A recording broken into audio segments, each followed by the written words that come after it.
live. All right. Well, I'm going to get right down to it. This week on the Media Virus Podcast, some are calling it the coincidence of the convergence of two entirely separate broods of periodical cicadas, but others say it's Cicada-geddon. In a stunning display of virility, aptitude, and tactical might, the Parks Department in Oakland County, Michigan, shows up military flight crews when it comes to dropping food out of an aircraft without killing innocent bystanders. And Russia seems to be waging war with AI as they send a platoon of grenade-chucking robot mini-tanks into the battlefield in Ukraine. It's the Media Virus Podcast.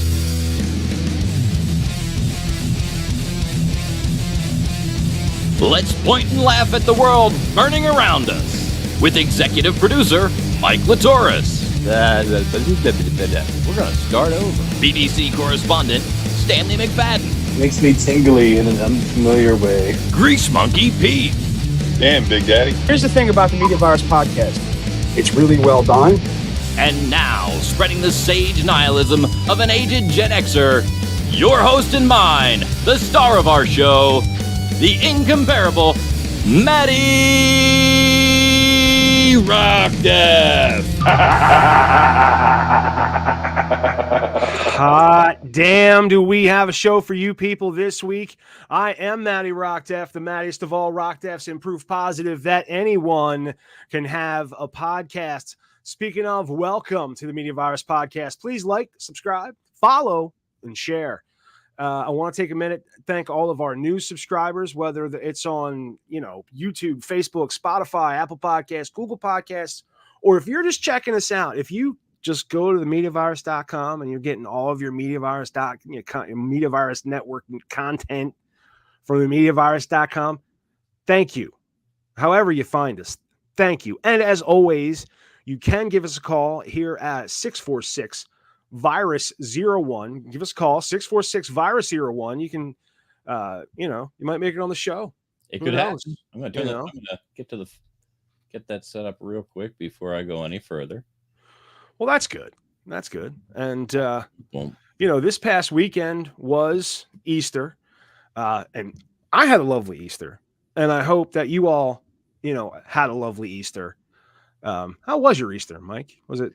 It was quiet. We stayed around the house. That's good. I mean, as long as you enjoyed it and you got some of the spring air, right? Yeah, absolutely. Got some candy. You had to have purchased some candy at least on Monday. You had to buy some candy. Well, we've had an obscene amount of jelly beans here, so yeah, we've had candy. Okay. Yeah, jelly beans will do it. But I hope there's something that you guys can help me with, because we celebrated with my parents on Saturday. Okay. And we had a lovely ham dinner with all the fixins.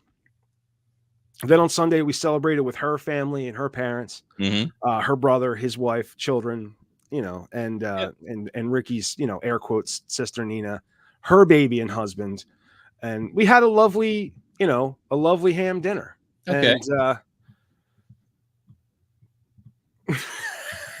I'm such a smart guy. Come on. All right, fuck this.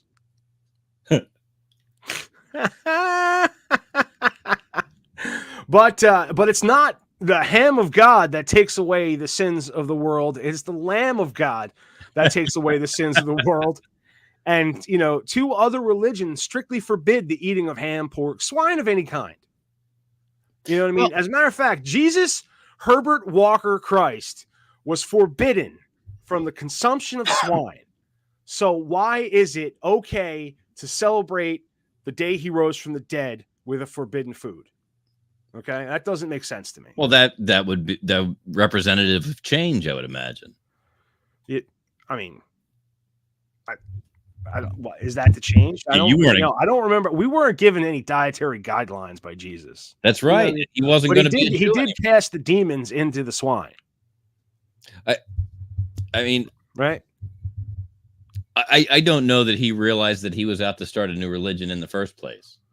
Oh, well, I think that he was just letting people know, hey, there's some there's some ways that you could live that would be really cool if you treated each other that way. So Yeah, why don't we do that? I got you. Still, It was it's the just assholes that really liked him that there's started. a bunch of I don't I say it all the time. Like I do love Jesus.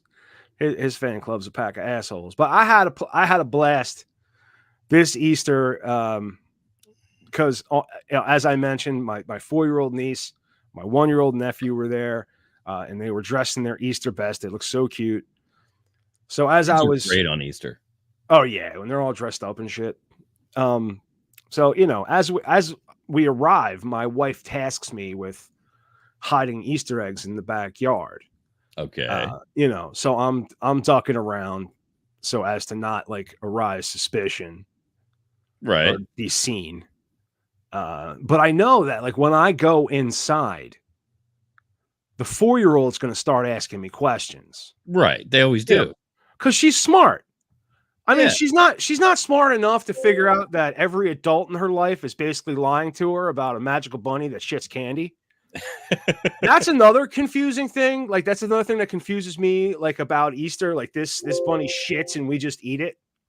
And if we're going to celebrate a woodland creature with edible anal extrusions, it should be the beaver, because that's how they make artificial vanilla and raspberry. And if you think about it, it would actually just be more intellectually honest. You know what I mean? Yeah, that does make sense. So anyway, after hiding the eggs, I had to come in and I just start yelling that I saw the Easter bunny and I was chasing them all over the yard so we could eat them for dinner, and explain that rabbit was in fact delicious. And that can be great with a 4-year-old. Well, she was not pleased. It doesn't take much to really just stoke them on with that. Yeah, and Ryle, dude, quite vocal about that. But then I was informed I was going to take it much, much further and like be silly and kind of like, recreate some Elmer Fudd bits. Like I had a shotgun, I stuck it down, but he put it, whatever. But then I was informed that the Easter egg hunt would not commence until after the Ham of God. But that actually worked out because as we hunted the elusive Easter eggs, right, I caught a glimpse out of the corner of my eye of a rabbit, like right in the middle of the yard. Nice. So I pointed and yelled, "There he is! That's the Easter bunny!" And to everyone's shock, I start chasing after it. But I think what a lot of people don't understand is that if you're going to traumatize a small child, you've got to really commit to the part. Oh, absolutely. You can't half-ass it or it won't stick. That's true. You know what I mean? Absolutely true. And but speaking of traumatizing children, the UN should take a page from Detroit, where they were able to drop food out of a helicopter without killing anybody. It's amazing. It is. They don't even. It was marshmallows. It was marshmallows. Well, I mean, but part of dropping food out of a helicopter and not hurting anybody is knowing what food to drop. That is true. It's but I still feel sandwiches. We could have. I mean, not for this. This was like an Easter event. Right. But Wonder Bread's light. I get it. Yeah, lettuce, a little bit of bologna and cheese. That doesn't have much weight to it, really. No, at worst, it might sting a little bit if you get slapped with the inside of the sandwich. Attention, parents, get your kids ready for some sticky fun. This spring, Oakland County Parks is hosting the Great Marshmallow Drop, a fun event for children of all ages. Children will be divided into age groups to ensure that a fair shot at collecting marshmallows dropped from a helicopter. There's even a special drop for children with disabilities. After collecting their marshmallows, children can exchange them for a prize bag filled with goodies. No, just make them eat the fucking marshmallow. The Great Marshmallow Drop is a great way. If you're gonna drop a marshmallow out of a fucking, don't waste the marshmallow. Make them fucking eat it. That's the treat. Well, it's been on the field. You're welcome. So it's been on the ground. These kids are from Detroit. Yeah, I mean, I guess they're not. This is probably the most they've eaten all week.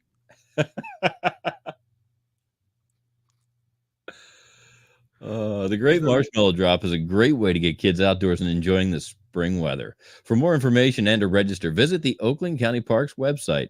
This is a 38-second news copy. I can add some filler content at the end if you'd like to make it 40 seconds. Well, I figured what I would do now is just kind of share because there's a video of. Oh yeah, there was video of the actual drop. Yeah, it's cool. There's a bunch of marshmallows falling out. So of the 15,000 marshmallows will be dropped from a helicopter, and then. But look, kids not will be one able to person was collect killed. A marshmallow and go and turn it in for a prize bag. They'll be able to enjoy the day at the park after that. We have 4 drops that we do, and we have ages 0 to 4. Oh, and they have 5 to Grimace 7, making an and appearance. 8 to 12, and we drop for each one. And then we've introduced a drop for individuals with disabilities last year. Who has a marshmallow for me? That's for me. That's for Special needs mom. I love seeing events like these that are catered towards him so he doesn't feel excluded. It's cool to just watch a bunch of marshmallows. And it was just a celebration. The weather. It's probably some is government beautiful, experiment. so They probably we're gave all happy those to kids get syphilis or outdoors something. and interact and pick up some They've got to be treated with something, Yeah, I don't. even if it's to see who's eating them. Right. Oh, you ate one. The kid winds up in the emergency room. You ate one of the marshmallows, didn't you? It was on the ground. You're gross.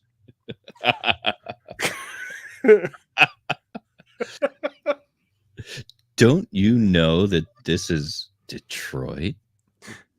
That was probably more fentanyl than any human being could ingest because it was on the ground in a park. I don't know if that park is going to be affected by Cicada-geddon. Cicada-geddon. Yeah. Attention neighbor lover. Attention nature lovers. Neighbor lovers are different. I mean, sometimes they do that in nature, but no. Attention nature lovers. Get ready for the sound of billions of buzzing cicadas. Trillions of periodical cicadas are emerging from their underground homes in what scientists are calling the biggest bug emergence in centuries. These unusual insects spend most of their lives underground, either 13 or 17 years, before emerging a few short weeks to mate and lay eggs. This year, 2 broods of cicadas are emerging at the same time, which is a rare event. While the cicadas will make a loud noise, they may damage some trees. Experts say they're not expected to cause widespread harm.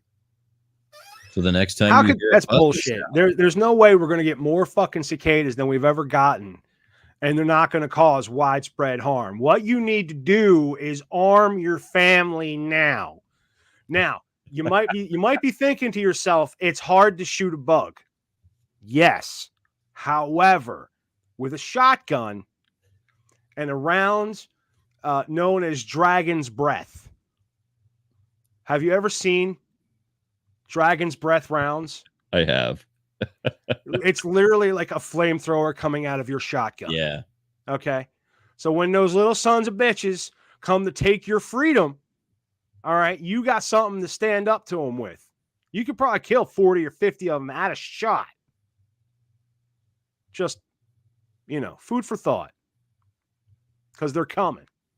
They're coming to take our jobs and our women. Ladies we need and to gentlemen, defend ourselves. 646 virus 01. That's 646 virus 01.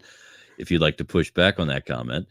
And also, just a reminder, the thoughts and views of Matty Rockdeff are not necessarily the thoughts and views of the entire Media Virus Podcast Network. Was it culturally insensitive for me to say the cicadas were coming for our jobs and our women? No, you just started to go kind of off the rails there. Oh, okay. I didn't know if I was hurting feelings. I don't think so. Maybe there's a big cicada lobby. There's a big, we're going to have people telling us not to badmouth the cicadas. It could happen. bleeding heart leftists and all their, oh, the cicadas are people too. Well, they're not. They're bugs. Stupid. So now that we're 2 stories asshole. in and we're actually on the Cicada-geddon story, did you Yeah. realize I gave snarky little names to each of the stories? I in the news copy. Yes. I went and looked at what I knew I was supposed to look at, but I didn't look at the name. I didn't even look at the names of the stories. We have dropping food out of Aircraft-ocolypse. Oh, that's on the show sheet. Yeah, I think I moved them over there as well. Russian Mini-Tank-apalooza. Yeah. So that's a fun thing. We've got not only are we going to have, the cicadas, eating our crops. Russia is, having a full-on drone war with with Ukraine. They are. We were going to go live to Newark, Delaware for your favorite lubricated primate grease monkey, Pete. But yeah, as you can see, there's no Pete tonight. So I'm going to jump in and tell you that there have been reports of Russia deploying a platoon of grenade-launching robotic mini tanks near Avdi. You were going to have Pete read it. So don't complain. The pronunciation. This is why I was going to have Pete read it. You're right.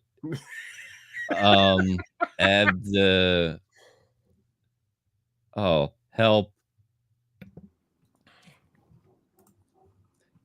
Just skip over it. Near Avdiivka?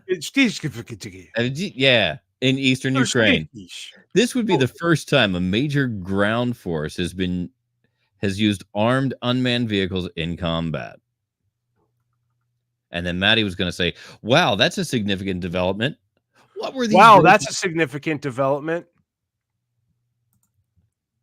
Were these robots successful? Oh, were these robots successful? Well, that depends on who you ask. Russian reports claim that it was a smashing success for their new unmanned ground vehicles. However, Ukrainian forces tell a different story. Wow. What do Ukrainians say happened? Well, they claim that to have easily neutralized the threat using their own flying drones. At least 2 of the 5 or 6 Russian UGVs, that's unmanned ground vehicles, were reportedly destroyed by Ukrainian drones. So it sounds like this new Russian tech might not be all it's cracked up to be. That seems to be the case, Maddie. This is still a developing story, but it highlights the increasing role of drones and other unmanned systems in modern warfare. Well, we'll continue to follow this story as it unfolds. Pete, thanks for the update. Pete's not here. Mike, thanks for the update. You're welcome. That AI sure is scary, huh? Yeah, it's staying on the cutting edge of technology. Researchers have unveiled EVI, an artificial intelligence system with emotional intelligence.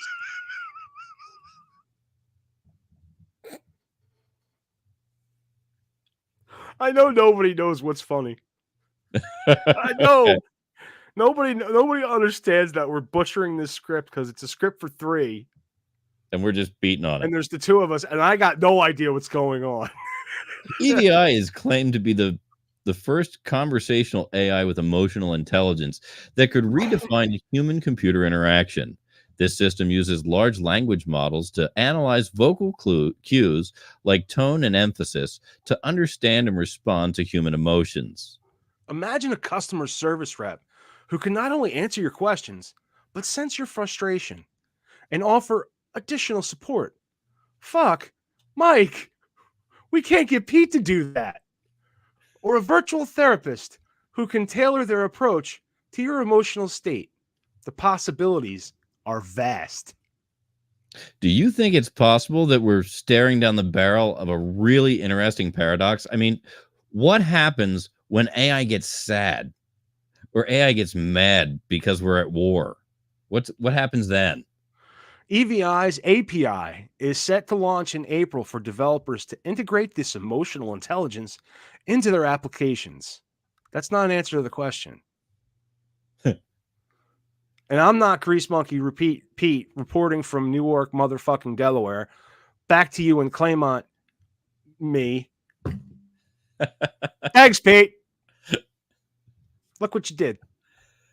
Pete, look what you did. That was going to be a solid bit, too. That would have been a great bit. Because we'd have butchered it. A little bit. The funny would have been when we fucked up. It's not a funny script. The funny would have been. Yeah, it just. Yeah, and it was kind of funny. But Yeah, not nearly as funny. There were a couple little soft lob jokes in there, but you know, it was kind of dependent on the three of us doing it. Yeah. Yeah.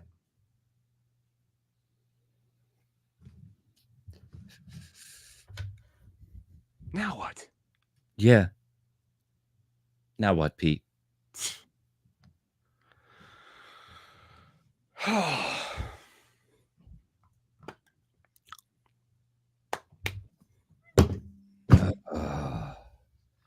All right. We're just wow. Yeah, you know, we flew through the entire A block. You write a show based on who's going to be on the show, right? Did you hear that police are using GPS tracking darts to tag fleeing vehicles and avoid dangerous pursuits? Somebody's mentioned that to me before. I think it was today with the meeting. It probably was. Stories we're going to do, and we decided not to do this one. But it's here. But it's here now. We weren't going to have time, you know? Yep. But we got a 20-minute A block, and that's... But we were arguing about this earlier. Tag, you're it. Police departments across the country are exploring safer alternatives to risky car chases, drawing inspiration from technology commonly depicted in spy movies to achieve their objectives. The Old Westbury Police Department in New York has implemented a novel approach to addressing fleeing vehicles during a car chase. You know what, though? So I started saying that I thought this was a good idea because it stops the car chase. You know? But I feel like there hasn't been a really good car chase in a while. Probably not. And you know what I mean? not that anybody's aware of. Yeah. Yeah. And car chases in the 70s, like on TV. Oh, yeah. Were just way better. Like the TV show car chases. You watch like an old episode of Hunter, they're fucking up cars left and right. They're smacking into parked cars. The Dukes of Hazzard was on at the time, which was a show written around jumping that car over shit. And fucking up other cars. Like the cop cars. Right. You know, the bad guys' cars, whatever the bad guy's car was. I mean, but now, like, that's back when cars were like, what, $5,000? Yeah. You know what I mean? Now they're like $60,000 and you're afraid to, you know, scuff them. So everything's CGI. Yeah, you can't blow 6 or 7 cars up every week. But I mean, I wish they could. There'd be some great TV. I mean, there were over a dozen General Lees on that production that they rotated. Some were jumpers, some were close-up cars, some were, you know. Back when TV was good, and they smacked up cars. Yep. You know. But the non-lethal projectiles are equipped with a wireless GPS tracker, enabling law enforcement to monitor a tagged vehicle's location in real time without having to give chase. I mean, the guy could just get out and check. See if he's got a dart, and then pull it off. Wow. The darts are fired using compressed air. The fuck is that? Sorry. I was looking for something, and a tone went off. Apologies. The darts are fired using compressed air and travel at roughly 30 miles an hour. Because they are made from foam, they should not cause any permanent damage to the vehicle or the public. So if they travel at 30 miles an hour, you'd have to get a good lateral shot on them while they were next to you. You'd have to get up next to them. You couldn't, I mean, like you couldn't shoot it. You probably couldn't shoot it at them from behind. I mean, because to so- be effective, you would have to be traveling at the same rate of speed, close enough that 30 miles an hour that the dart will travel is going to be sufficient to get it where it's going and stick it. well, Chances of departments that in, happening at 70 miles an hour are probably slim to none. departments in Washington, Texas, Michigan, and Tennessee have also adopted the system, but not everyone is convinced of its legality. As the drive highlights, some have wondered aloud whether or not tracking systems violate Fourth Amendment right if used in the kind of way that everyone probably imagines, like catching up to a suspect as soon as possible, not letting them drive around so police can learn things about them. Huh, I didn't even think of that. Removing the dart as soon as the suspect has been apprehended, then it should not be an issue, said the ACLU. Huh. To be clear, the tracking system is not going to end all chases. A decision on whether or not to terminate a pursuit will no doubt involve the severity of the alleged crime committed. What's more, police will still have to tail a suspect vehicle long enough to successfully deploy a tracking dart. And should the anti-chase measure gain widespread traction,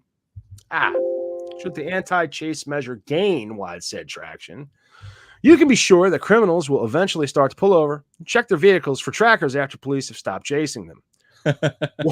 What are your thoughts on the matter? Would you rather police tag fleeing cars with a GPS dart instead of chasing them and risking innocent lives? Or is this too much of a privacy concern? I think it's too much of a privacy concern because you have to, at that point, trust law enforcement only to use it in that way with in the proper spirit. And you think they can abuse that? I think it could be abused.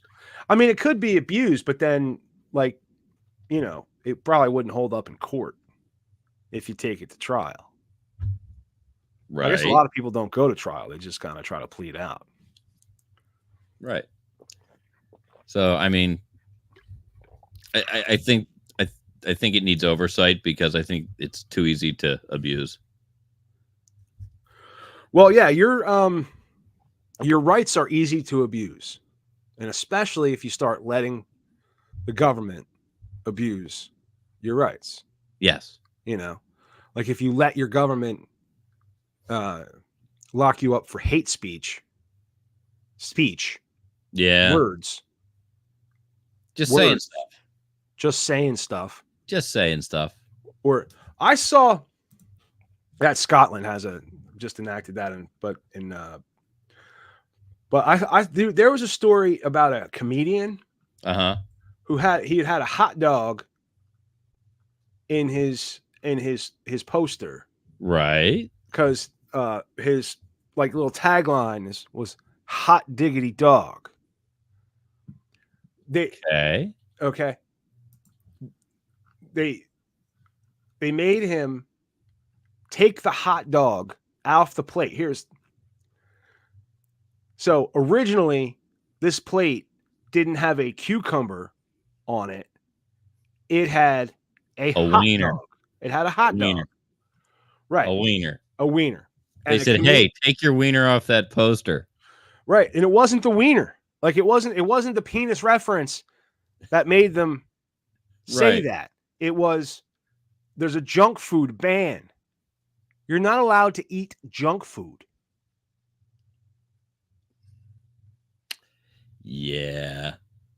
I don't like I will that. eat what it, listen, and that's what you get with socialized healthcare. They tell you what to fucking eat. I don't like that. I don't like it either. Okay? Because I want to eat what I want to eat. And if I don't necessarily like hot dogs, but you know, I eat a lot of red meat. And if somebody told me you stop eating red meat, I go, fuck you. Fuck you. And there are the occasional times that I enjoy a hot dog. Sometimes for me, they're few and far. Oh, it didn't show up on screen. Sometimes if I wrap them in bacon and put them on the grill and grill that bacon nice and crispy around it. Okay. I mean, I'm picking up what you're putting down, man. That's a happy day. You know, I used to love the bacon cheese dog, the big bacon cheese dog at Wawa. Okay. Remember that motherfucker? Uh-huh. Comes in a shorty roll. You can murder that motherfucker in ketchup.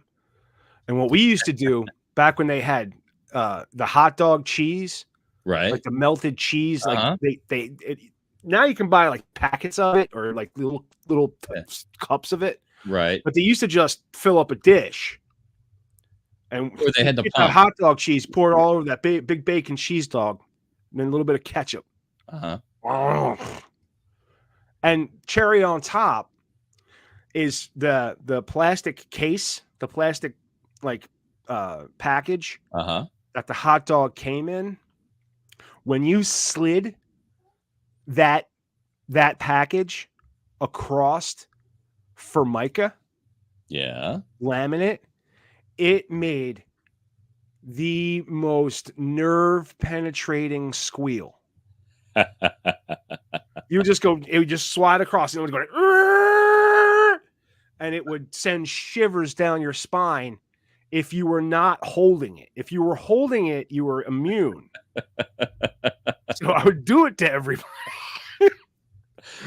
I've had so many cashiers just give me the fucking evil eye for doing that. Wow. You know what I mean? But So- this kills me. It's a hot dog on a poster. Yeah, well, they had to change it because there's a hot dog ban. Or a junk food ban. It's insane. Wow. I guess he's Wow. now. Why does he have ketchup and mustard all over his shirt if he was eating a fucking cucumber? Right. But then why would he have the ketchup and mustard all over his shirt if he hadn't? Oh, if he didn't eat the hot dog. Wait a minute. Like, is there supposed to be a bite out? Like, I don't. It doesn't. Yeah. It doesn't, I mean, I don't know. it's hot diggity dog, and there's a fucking cucumber. They ruined this poster by photoshopping a cucumber on it. Yeah.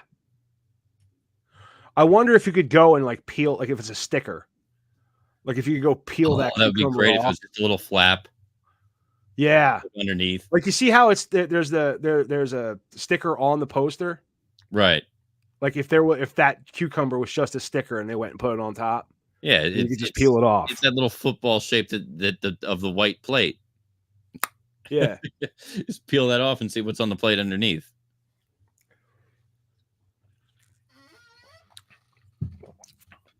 It'd be funnier if he had like a big penis and it was like flopped over his plate, flop like it was coming from his pants. That's what they should have changed it to. But they wanted to get the hot dog off. You know, that's what they should have changed it to instead of the cucumber. They should have just his cock just flopped over the table. Oh, you don't like this wiener? Oh, you don't like junk food? Hear about my huge dick. It doesn't have to be your real dick. You can just get like a dick, you know. Right. I mean, But I you think we want all to see agree it. that it's just about keeping a wiener in the photo. Right. Yeah, definitely. Wiener. I never say wiener, but I in this context I find it very funny. That's because it's funny. And that gives us a 33-minute A block. And I can live with that. Yeah, that's a little bit better. All right. So, well, the one thing that we like to tell you about the A block is that when we do the A block, that A block is brought to you by 302-46-VOICE. If you want my voice in your project, you give me a call, 302-46-VOICE. MySports Art Shop. Check them out at redbubble.com and mysportsreports.com. Stepmothers Without Children podcast and the Disruptive Minds podcast are our sister shows here on the network, on the Media Virus Podcast Network. You can check them out. They're both available on Spotify. Happy to see you out there when you go and download from them. Coming up in the B block, after the break, we talk about Dead Guys and Gen Alpha Slang. No cap. And we find out about what Big Daddy wants to access this week in a special two-part Big Daddy asks. And Matt, Yeah. does that do it for you? That's perfect, bud. All right. Well, I'm having a minor technical difficulty, but I will see everybody on the backside right after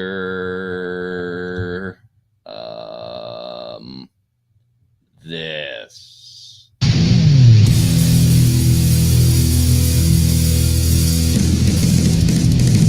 I'm jerking them all. I jerked off all of them. Fuck you, Baltimore! If you're dumb enough to... You're a big enough schmuck to come to Big Bill Hell's Cars. Bad deal. Cars that break down. Thieves. If you think you're going to find a bargain at Big Bill, you can kiss my ass. It's our belief that you're such a stupid motherfucker. You'll fall for this bullshit. Guaranteed. If you find a better deal, shove it up your ugly ass. You heard us right. Shove it up your ugly ass. Bring your tray. Bring your time. Bring your wife. That's right. We'll fuck your wife. Because at Big Bill Hell, you're fucked 6 ways from Sunday. Take a hike to Big Bill Hell, home of challenge pissing. That's right. Challenge pissing. How does it work? If you can piss 6 feet in the air straight up and not get wet, you get no down payment. Don't wait. Don't delay. Don't. Only at Big Bill Hell, the only dealer that tells you to fuck off. Hurry up, asshole. This event ends the minute after you write us a check. And it better not bounce or you're a dead motherfucker. Go to hell. Big Bill Hell's Cars. Baltimore's filthiest and exclusive home of the meanest sons of bitches in the state of Maryland. Guaranteed.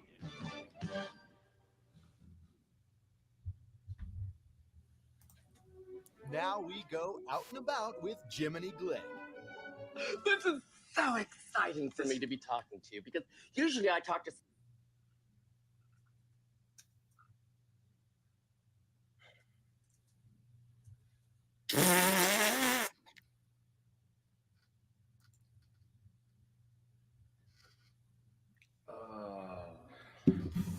I just thought that we did such a good job with the A block.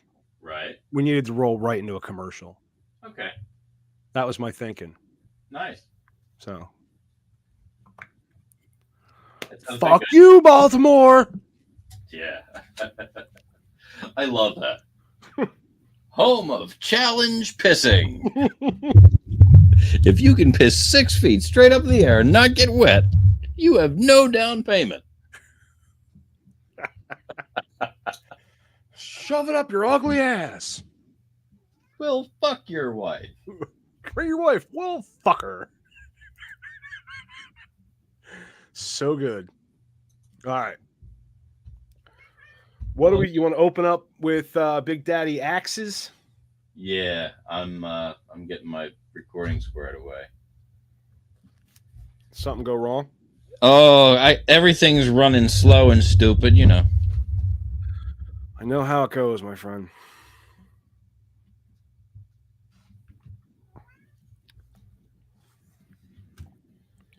The outboard machine that I'm running for my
So what the fuck?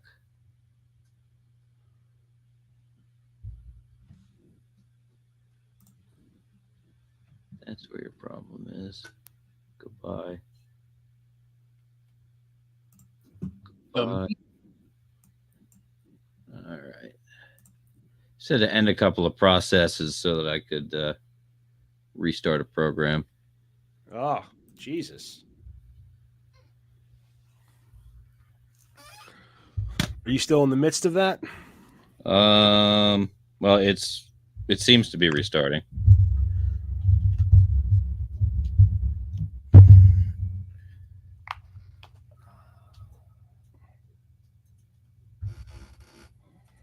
Record. Check 1, 2. We have audio.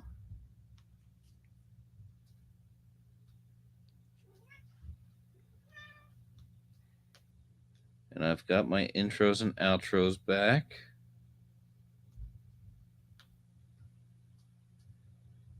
And let's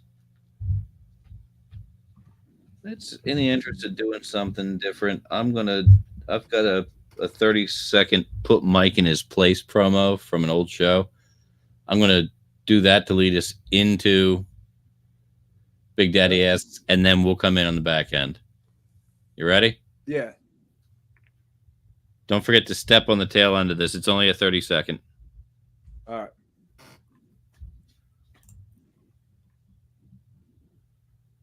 Oh shit. There. And here we go. All right, now I don't see anything under Scorpion Guys. What are you under on there? She's hot and bothered. I talk over that thing. Talked over So everything. Yeah. Every fucking thing you talked. You talked over every big show Mike did. You talked over fucking everything. It was great. Thank you so much. Dude. Yes, thank you. It was fucking. We just put Mike in his place. Is all we did. He's just like. I'm sorry, Mike. The Media Virus Podcast presents a Stanley McFadden production. Big Daddy proudly brings to you. Big Daddy asks, if you at the dollar store and you notice that your cashier got 3 motherfucking teeth in her mouth working for minimum wage, do you ask her for what might be the best goddamn blowjob you ever had in your fucking life? So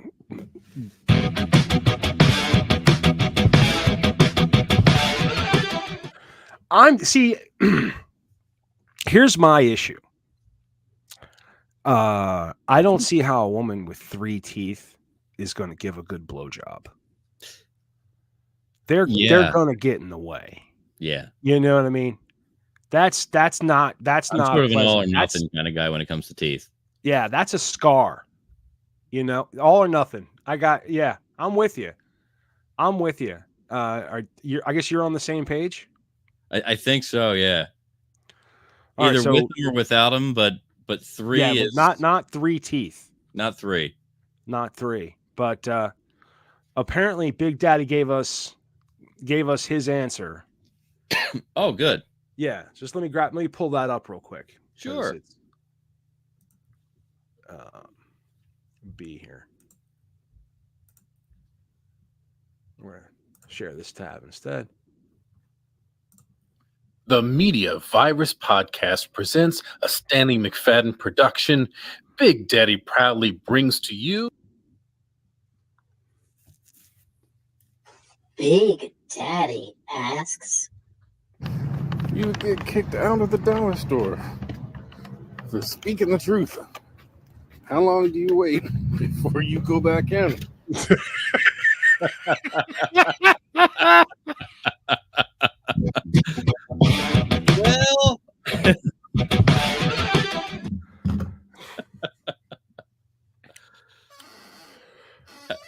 Well, well, I mean, I'd wait I've at always least 3 been days. bold and gone right back. Yeah. Or just go to a different dollar store and see if you can, you know. There used to be a path mark up the street from the house here. Yeah. And I used to frequent this path mark because it was close. It was easy. You know, you could run in and grab a few things. But it was one of those places that was always a problem for me. There were always people there who felt like they could be rude because it's Pathmark. Sorta. I think it's because it was Pathmark. Dude, I never went into Pathmark and had someone be nice to me. So There was one particular time. This was the time that they actually threatened to have the police remove me, and I was able to confirm that my picture was hung from a still in the security cameras in the back room, so that everyone knew to be on the lookout for me.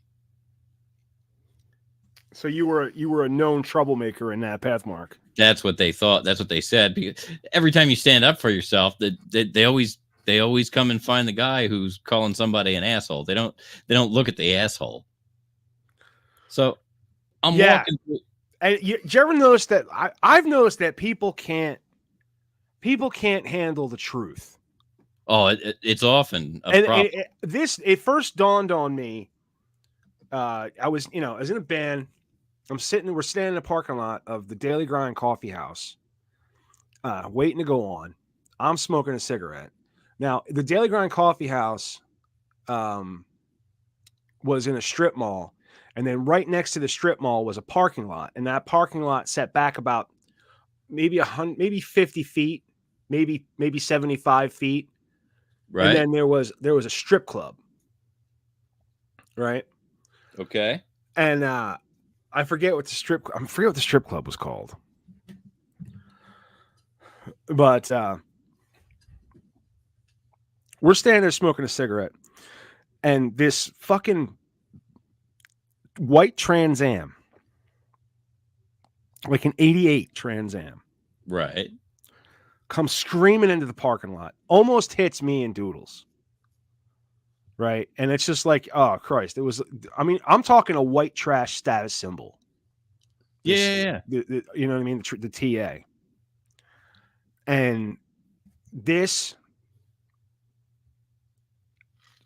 stripper, I'm assuming, pours out of the car. Yeah. She's trying to get her bearings. Standing up with those, like, she's got like stiletto heels. She's obviously fucking drunk. Right. And she's trying to like get her feet under her. And I yell, I thought I was being helpful. Of course. Right. Because I yelled, hey, be careful walking in. Don't trip over your twat. And right. So that was thoughtful. Right. She got upset at that. And I don't understand. I was confused at that point because she went and told the bouncer. And then the bouncer comes out and starts yelling at us. Right? That wasn't right. Yeah, right. So we start calling him all kinds of names. Now, back then, if you accused someone of being a homosexual and invited them to perform acts upon you, it made them angry. That was an insult, and people got angry. Yeah. And that's what we did. And he got angry. So he starts running at us, right? He starts chasing us. And then as he gets closer, he's getting bigger. Bigger. And you're realizing that. And we're starting to realize than you ever thought. Just how big he was. Wow. And in the coffee house, there was kind of like a half a backstage, half of like an employee break room behind the kitchen. Okay. Right. It was like it looked like it could have been like an ice cream parlor. It was just in a strip mall. And we come tearing in, and we go right past the owner, who was this really big dude, and right past him, and we got into the backstage area and slammed the fucking door. We're like, so you're in the green room in the coffee shop. We're in the green room in the coffee house, and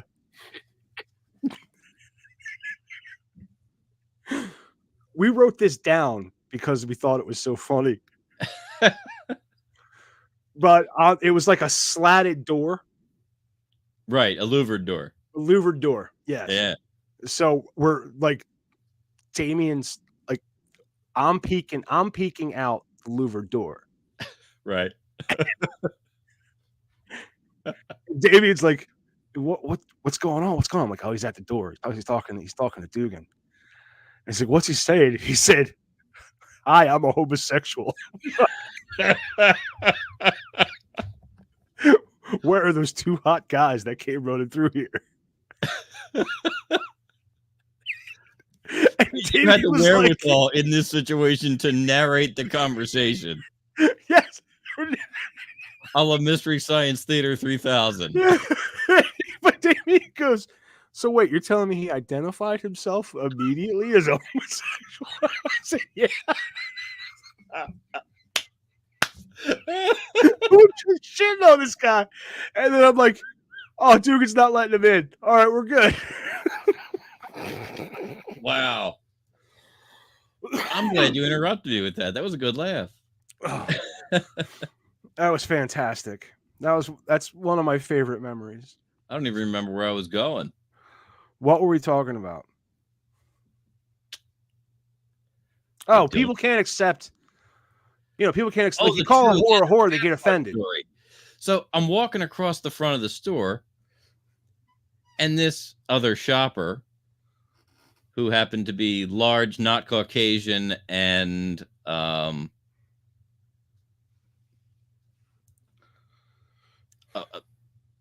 seemed to have a disdain for some of the people around her, comes blasting out of the end of an aisle with a cart that had $300 or $400 worth of groceries in it,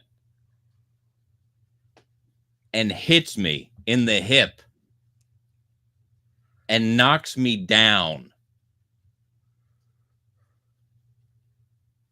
from a full gate. So I come up, and she's now made her left, and she's walking away from me with her back to me. Never She didn't say excuse me. She didn't. Never said. Oh my God, are you okay? Word. So I said, "Excuse me, excuse me," and then the third time I was upset. I said, "Excuse me, you big fat motherfucker! What just hit me with a shopping cart?"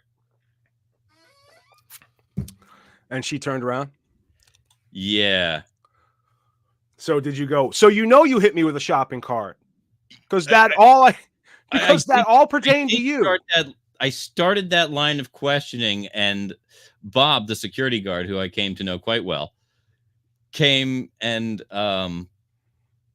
he was asking me to leave the store because I was abusive to other customers. You should have sued them. Probably. You should have gotten a police report and you should have sued them. I explained to Bob what happened. He said, "Yeah, but you're the one who got ugly and out of hand." I said, "I'm not out of hand, and I'm not leaving here till I pay for my shit." And I collected all the shit that she knocked out of my arms. I went and I paid for it while he stood over me. Like, what the fuck do you think? Bob, I came in here to buy this shit. It's my only goal. My only goal to come in here, Bob, was to buy this shit. So then I got mauled by Captain Retardo. Okay, and now you're throwing me out, and you're standing overseeing me to make sure I leave after I've accomplished the reason I came in. Right. So flash forward 2 weeks, I'm at my dad's house for some get together, and the neighbors are there. And the guy says, "Oh, hey, you know your picture's up in the back of the store now," because he was one of the managers there. I said, "Excuse me?" He said, yeah, we hung your picture up in the back of the store. We're all supposed to make sure that you don't come in. Dude, I would have gotten up and went to that Pathmark. I did every opportunity I got after that. I went in there to see if anybody tried to catch me. I'd have just walked in. I'd have walked in like this, just both fingers. Get my shit. Give the cashier the finger as I'm walking out. Oh, that's also the same store where I had a guy approach me one night, and my various hairstyles for the years, they've always been large and kind of out there. Well, there was a period where I wasn't quite doing the pompadour, but I had a big, messy pile of curls and kinks and just kind of all over the place. Like the guy from Ancient Aliens, Giorgio.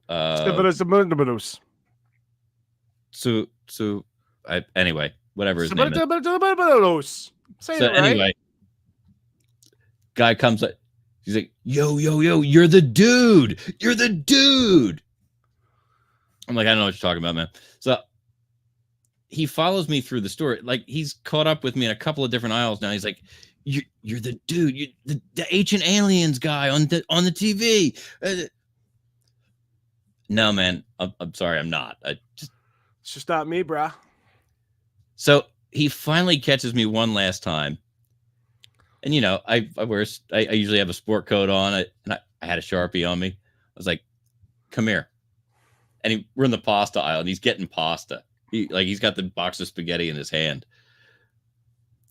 And I was like, we're filming something, but it's for next year. Nobody's really supposed to know. I'm not even supposed to, I'm supposed to be hiding in the hotel right now.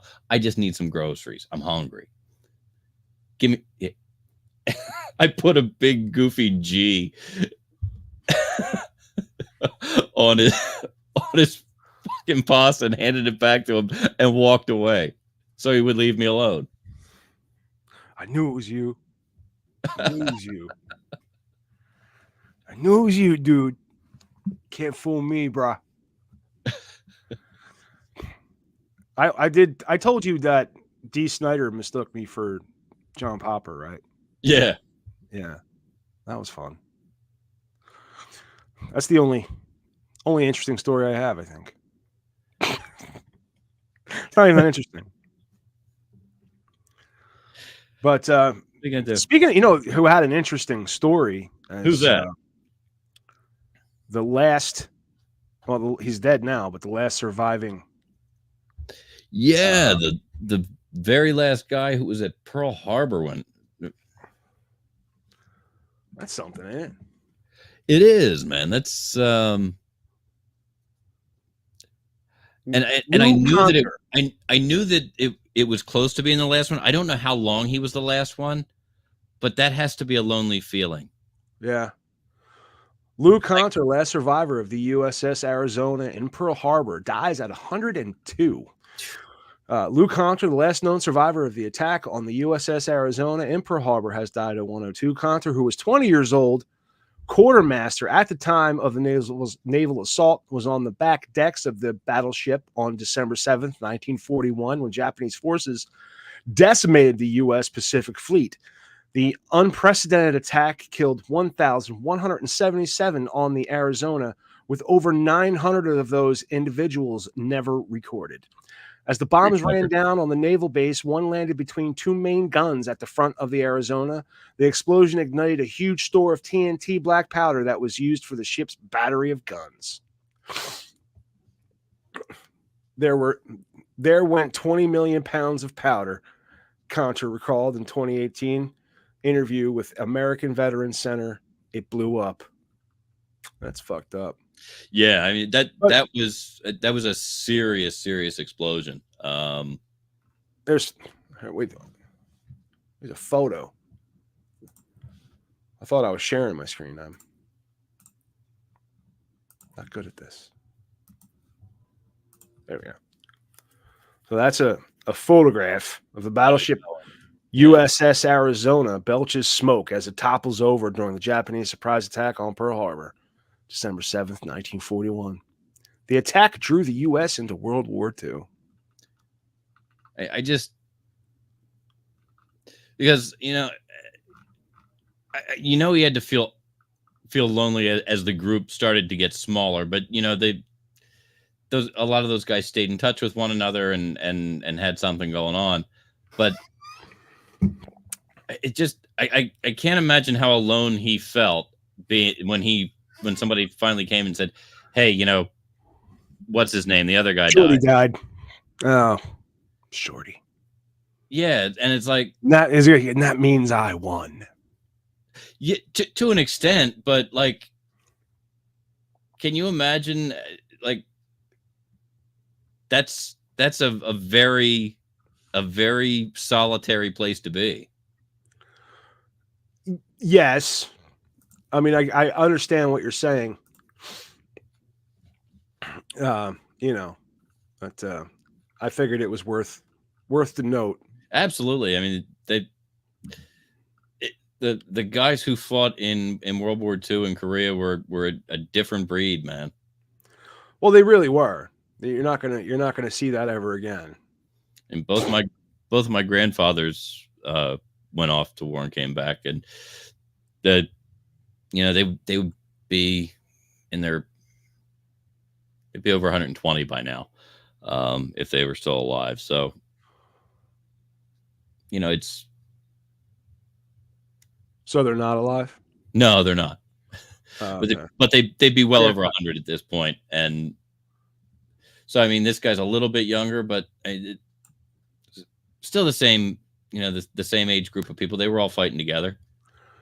Another notable death that we wanted to mention, to share. Oh, son of a bitch.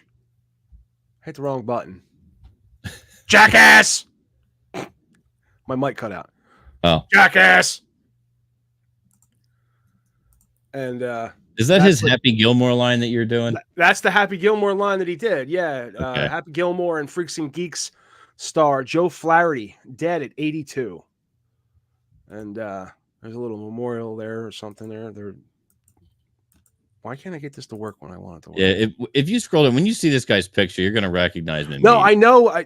It's funny that I never put it together. Like, I remember watching SCTV. Right. And seeing bits with him with John Candy. He was always hilarious with Candy. Yeah, no, he was very, very funny. He would be the straight man to John Candy's nonsense. Yeah, here's the entire cast of SC. Oh yeah. TV, and just what, dude? Oh, they were all incredibly funny. The bat, dude. Eugene Levy's still in the biz. Yeah, and his son Daniel's very talented as well. Yeah. Did you watch Schitt's Creek? Yeah. I love Schitt's Creek. You know the girl at the diner, Twyla. That's his daughter. Yeah.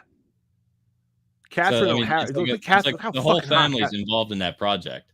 Yeah, that is a fantastic show, Schitt's Creek. But I mean, John Candy's gone. Rick Moranis got punched in the face. That's a shame. Well, Rick Moranis quit the business. Yeah, I know. Kids. Yeah, I know, but he still got punched in the face. Yeah. I don't know who the fuck punches Rick Moranis, but isn't the I can't think of the lady's name. Bottom right hand side. She's gone now too, isn't she? I think so. I guess that would be Andrea Martin. I think so. Dave Thomas, he's funny. Yeah. Is he dead? I don't think so. Huh. Oh, there's a slideshow. There we go. They are in 90s. Let's see. With Martin Short. Yeah. Well, he was there for a while at SCTV. Yeah. Well, that is sad. But moving on. Yeah, unfortunately. From the old generation, from the old guard to the new slang. We have if you've been, staring at your kid because he's saying all this weird shit and you don't know what the fuck he's talking about. We're gonna try and help you out. We're gonna try and help you with that. And that's I don't have the. I do. I've got the copy. If you want to jockey that screen, or you can pull it up on the screen, or you can just put me back in view there, because you still have the post story about Joe Flaherty up. Well, let me move that. There you go. By the numbers the Slang Gen Alpha uses, no cap.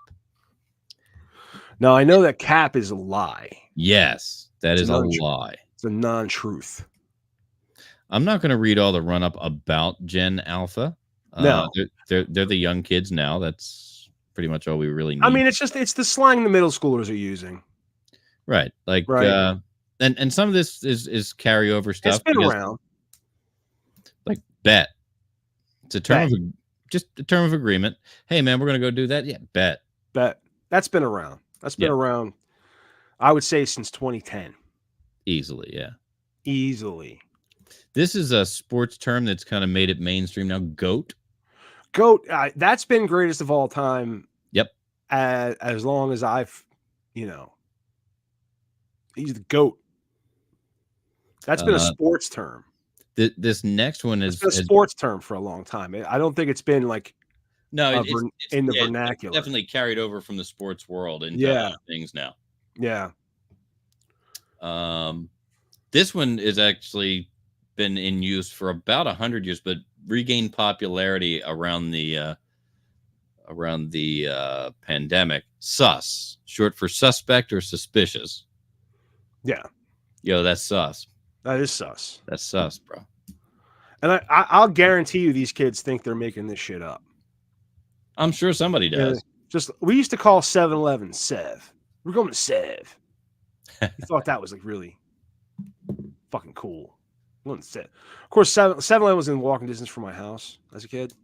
Well, if you were, you don't want to waste all that time saying it if it doesn't take. Right, I got to walk there, so. I bet when you got there, you got something that was bussin'. Bussin' is new. Yeah. Bussin', I don't quite understand.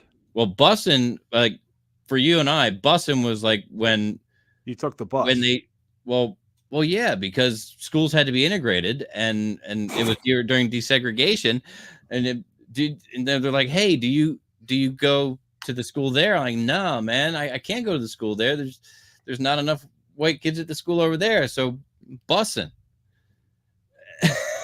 I mean, I get when something like when food slaps. I get that. Okay. I get it. Here's why. That hit the spot. That didn't just hit the spot. That slaps the spot. Okay. I get that. But there's some other ones that I just like. I think bussin' is they actually dropped a T. I think they did. I think it was busting. I think it could have been busting, like busting out. Yeah, like my taste buds are busting. Right. Yeah. And there's, like you said, cap.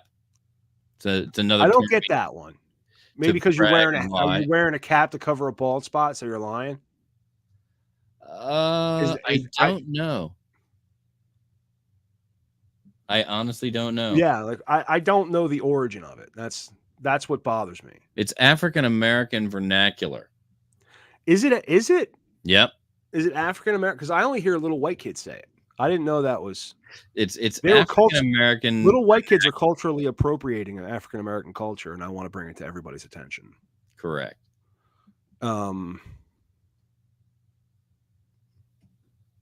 What I don't now. Here's the thing. I've noticed that the kids, the newer generation, the younger guys on the TikToks and the Facebooks, and the puppies, X's, all the socials, right? They refer to a hot dog as a glizzy. I've heard this, but it's also you can use the term glizzy to refer to your penis, much like you can say wiener, right? But I don't know where the fuck glizzy came from. As if hot dogs didn't have enough nicknames. Right. You know what I mean? The red hot, the Frank's, hot dog, Frank's the wiener, the foot long, there's so many. There's all kinds of stuff out there. Nicknames for hot dogs. But I don't know why we need another one. But glizzy just doesn't even make sense. It doesn't make sense. No. Okay. What else what's the next item on this? Well, you're going to like this one. If you liked glizzy, yeah, you're going to like Riz. Now, Riz is like style, right? Charm or attractiveness, particularly in a romantic sense, possibly derived from the word charisma. This was I see that makes sense. Charisma. He's got the Riz. I dig it. I know where it comes. If I can link it back to where it comes from, I'm fine with it. You know what I mean? This was Oxford English Dictionary's word of the year 2023. That's disappointing. That's very disappointing. That's disappointing. Yep. That we can't. It's just they're lazy. Yep. Oxford Dictionary is fucking lazy. It would seem. Because we can come up with better words. Syphilgonoherpalades. It's a great word. There you go. Put that in there. Gat. Is it gat or gat? It's gat. G-Y? G-Y-A-T. Gat. Gat. This is a compliment for a girl with a nice behind. Now, as we discussed in the meeting, this obviously derives, it's just a shortening of God damn. God damn. Right? It's just a shortening of that. Yep. So shorten it, clean it up. So maybe not a compliment, but I mean, yeah, you're just really commenting on how large it is. You're not necessarily complimenting it. Well, I mean, right? I mean, it could be one of the same. And you know, shouting out about some lady's ass in public is really frowned upon these days. Well, not in the African American culture. It's not the 90s anymore, Matt. No, I feel like the African American culture is still a little bit more than we do. Yeah. Yeah. Yeah, and I respect that. I respect it. There's no reason there's no pressure to them. It's fine. You know? Sigma. I'm a Sigma balls in you. What? Usually used in the phrase Sigma male means an independent man or a lone wolf. Yo, I'm a Sigma. This alpha, beta, Sigma bullshit is really getting on my fucking nerves. It's too much. It's too much. Can you just be a dude? Can you just go to work and like make and support your family or support yourself? You know? Or don't. But we don't have to make up words for ourselves. We just don't have to. It's not necessary. Okay? Because if we stop participating in this bullshit, then the women will figure something else out to drive us nuts. You know what I mean? But as long as we participate in this horse shit, they're happy. And we can't have that. We just can't. It's not how this works. All right? No reason for women to be happy. There's absolutely no reason for women to be happy. And not for nothing, it's impossible to make them happy. Making a woman happy is like a fairy tale, like making a woman come. Ladies and gentlemen, that's 646 virus 01 to comment on Matt's comment. Leave him a message. I'll play it. Hey, hell, call now. If I catch the call now, we'll answer you right on the air. Shit. Well, you can tell Matt just what you think of him.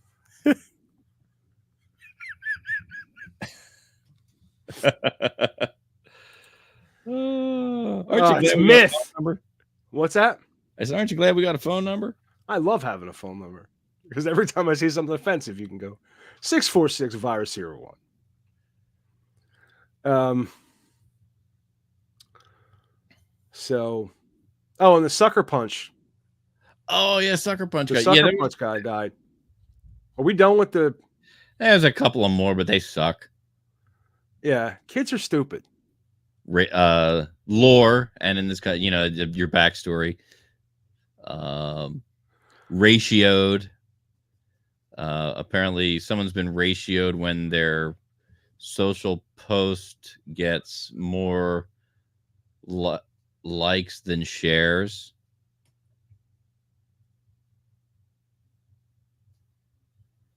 Okay.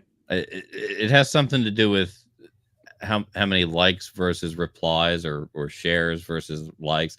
I don't know. It's some social media nonsense that we can't understand. Oh, fuck. Hey, remember, guys, kids are stupid.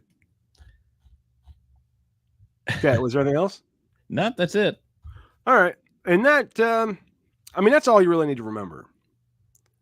Is that kids are stupid. In fact, we have one more death that we wanted to talk about. Yeah, we completely blew over the sucker punch guy. So, and we did mention not Rick Moranis. No. Life sucker punched Rick Moranis. This guy was actually sucker punched by somebody. And so like 7 years ago, he got sucker punched. Yeah. And he's been in a coma.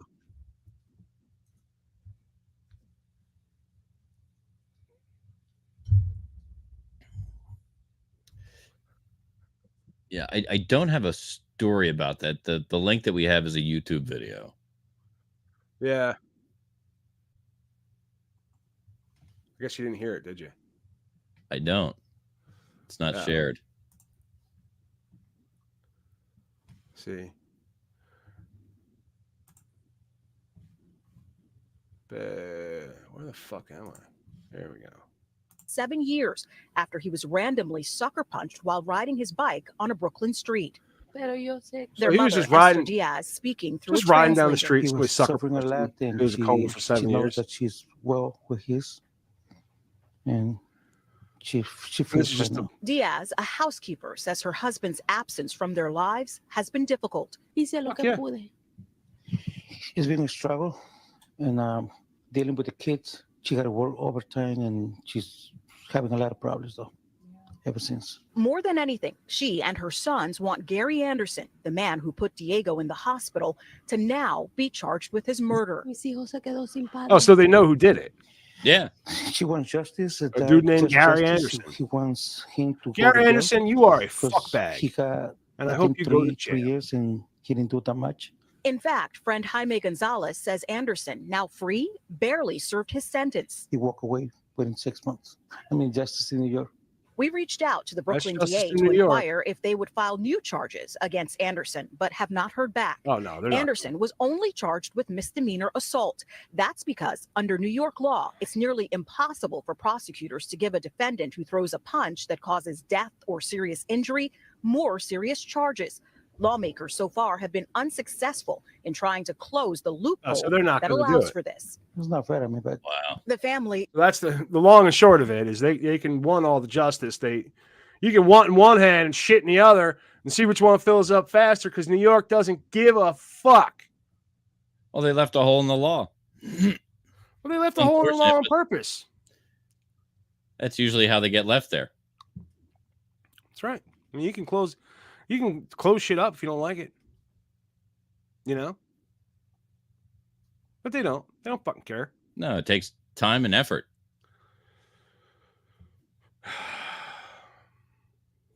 Well, it's a bugger with that time and effort, man. Time and effort is, it's too much for most people. Most people, yeah.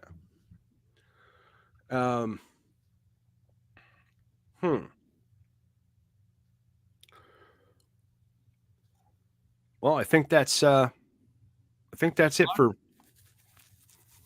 this segment, man. Yeah. We've gone through everything we had planned. That's right. And we will be back to finish out this week's show with Just the Tips, number 85. And we're going to talk about some shit, stuff, and things on this 178th run at Podcast Perfection on the Media Virus Podcast. Challenge accepted.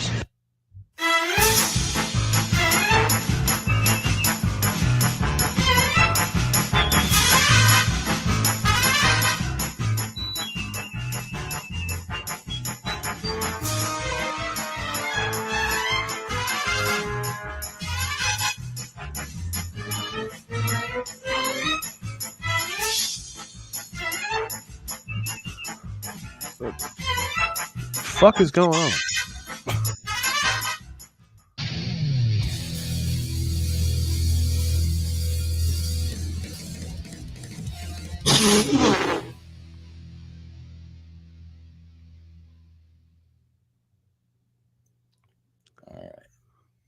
All right, I'm gonna grab a drink real quick. I'll be right back. All right.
don't need to try it again. Never gonna like that taste in my mouth.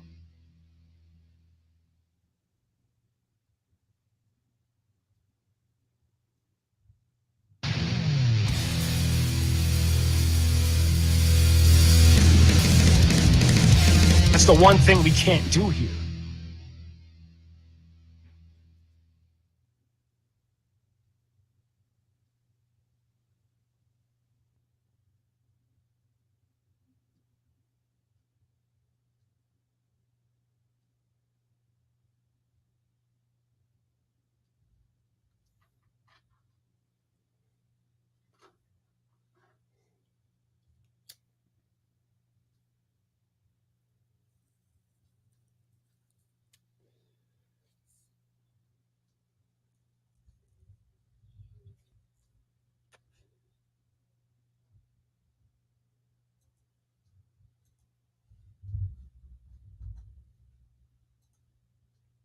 Test 1, 2.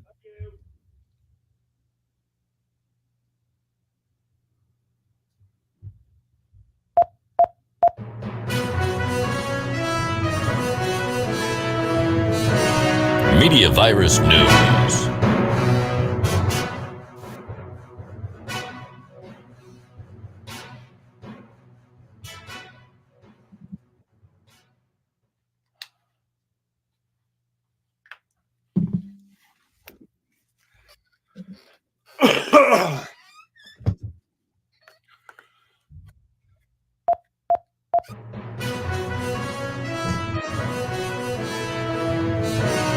Media Virus News.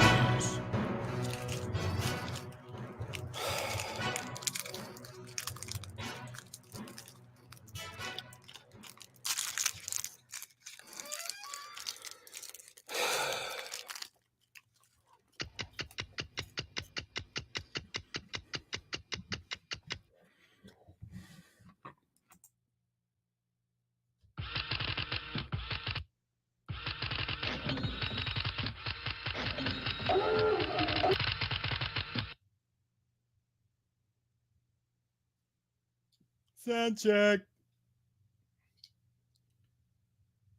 All right, since we used everything that we planned for C Block.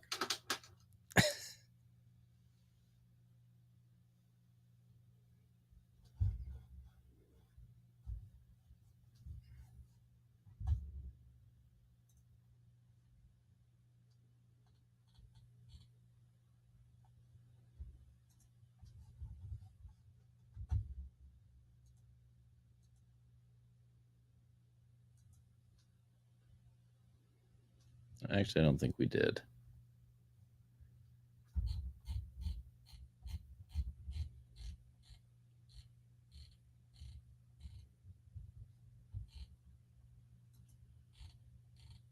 I don't know what you're chewing, but you were fucking going to town. And you're muted.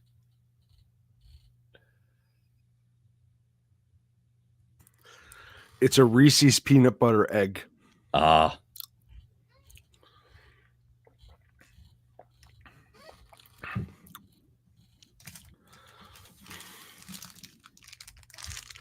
And I have another one. I'll chew this one into the microphone for you. Since Pete's not here. Somebody's got to eat into the fucking microphone. All right.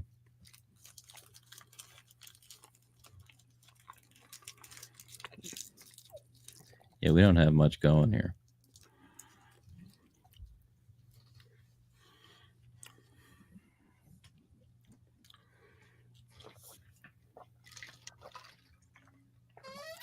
We're running lean. It's only 9:55. Yeah. So.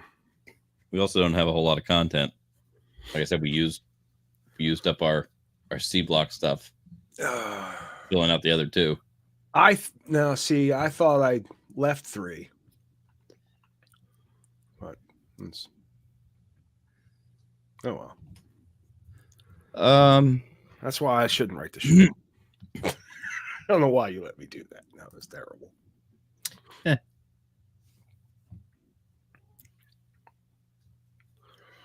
Yes, I know you're a cat. You got some pussy over there, Mike? You want out? You want me to let you out of the room? Don't ever let your pussy out the room.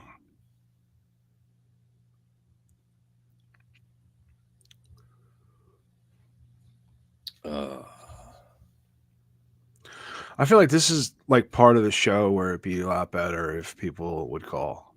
Yeah. We go, all right, we got a list of the top 10 guitar players of all time. Who's on it and why is that wrong?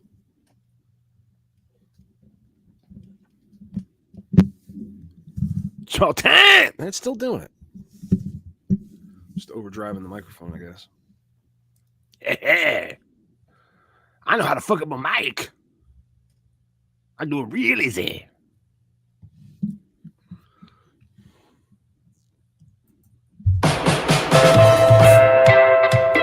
Bill on film. Bill on film. Bill on film. Bill on film. All right. So what we're going to do, just for fun, since you played Bill on film, we're going to ask Bing's co-pilot, what are the worst horror movies ever made? Are you recording? I'm recording. All right. Okay, so here we go.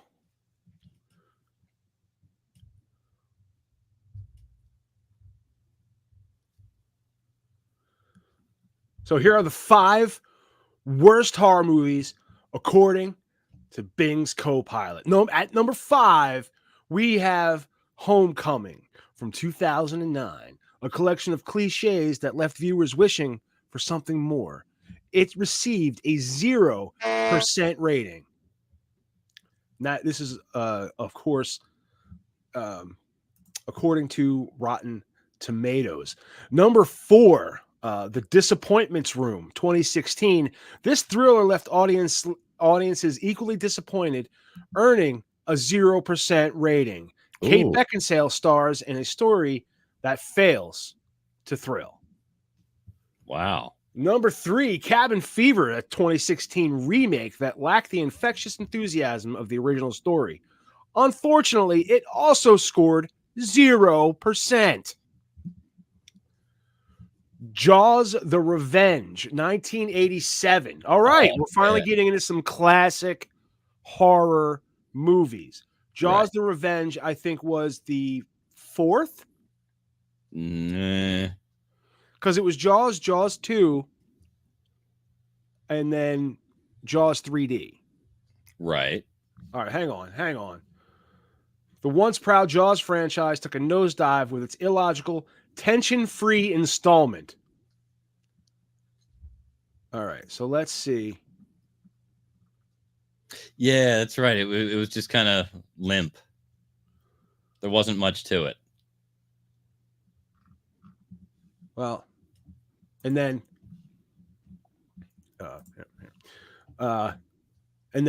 number 1, One Missed Call, 2008.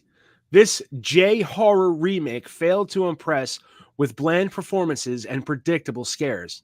It received a dismal 0%. And that takes me over to all these. Jesus Christ. A lot of bad movies, man. Well, there is. Winnie the Pooh, Blood and Honey only received a 3% score. Oh. That's number 13. Number 12, we have House of the Dead received a 3% score. The Apparition from 2012. That was 3. It's a number 11. Fear.com, number 10. Blessed Child at number 4. At 4% at number 9.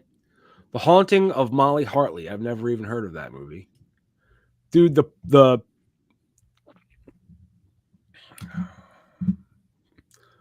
Alone in the Dark. I feel like that was a video game. Okay. Did you ever play video games? Not I really. did for a while.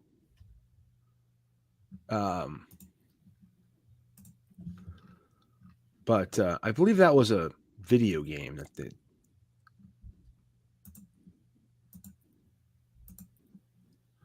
All right, so if you disagree with that list, give us a call, 646-VIRUS-01. That's 646-VIRUS-01. Get on the air now.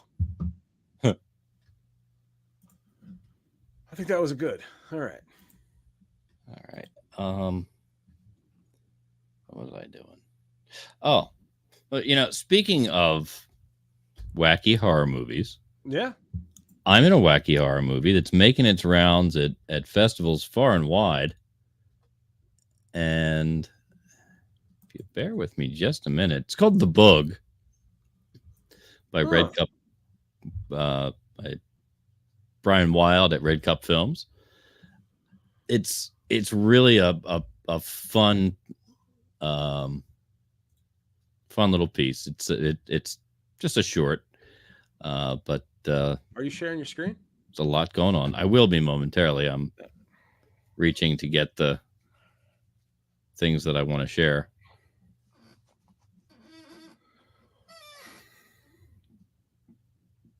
And can't find it to save myself. All right.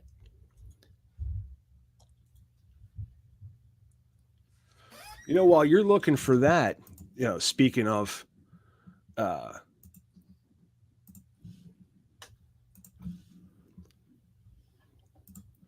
horror movies, woman convicted of axe attack after jurors reject her transgender medication defense. But she went into a fucking, looks like a gas station. Right. Look at this hatchet. You see? Damn. Fucking thing. Fire axe. She's ready to fuck shit up. An Australian woman who injured 2 people during a convenience store attack, a convenience store axe attack. That's hard to say. Yeah.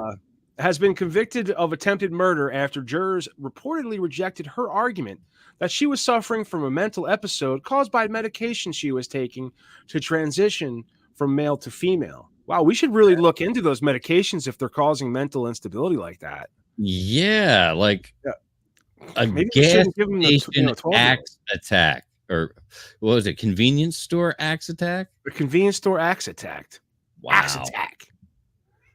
Let me ask you a question. That's insane. Evie Amati, 26, was found guilty Friday for unprovoked. She didn't have a beef with anybody. She just walked into this. He just walked into this motherfucker with an axe and started an attitude, swinging. apparently. Well, wow. Here's the face on this guy just gets me. Yeah. Like that could conceivably be like, I don't know which way she's swinging that axe, but it's obviously he's like waiting for his change. Yeah. He's got his hand out. Yes. Get my fucking change, please. She walked up to a man waiting in line at the cash register, later identified as Ben Rimmer, and talked to him briefly before swinging the axe at him. The BBC reported Rimmer fell to the ground with a facial wound and fracture. Holy shit. While Hacker was then attacked near the door. All right, there's another guy named Hacker. A guy named Hacker was attacked with an axe. Didn't see that one coming, did you? Amati also targeted a third man outside the store, but he managed to protect himself by using his backpack as a makeshift shield. The BCC reported the Amati was arrested outside the store.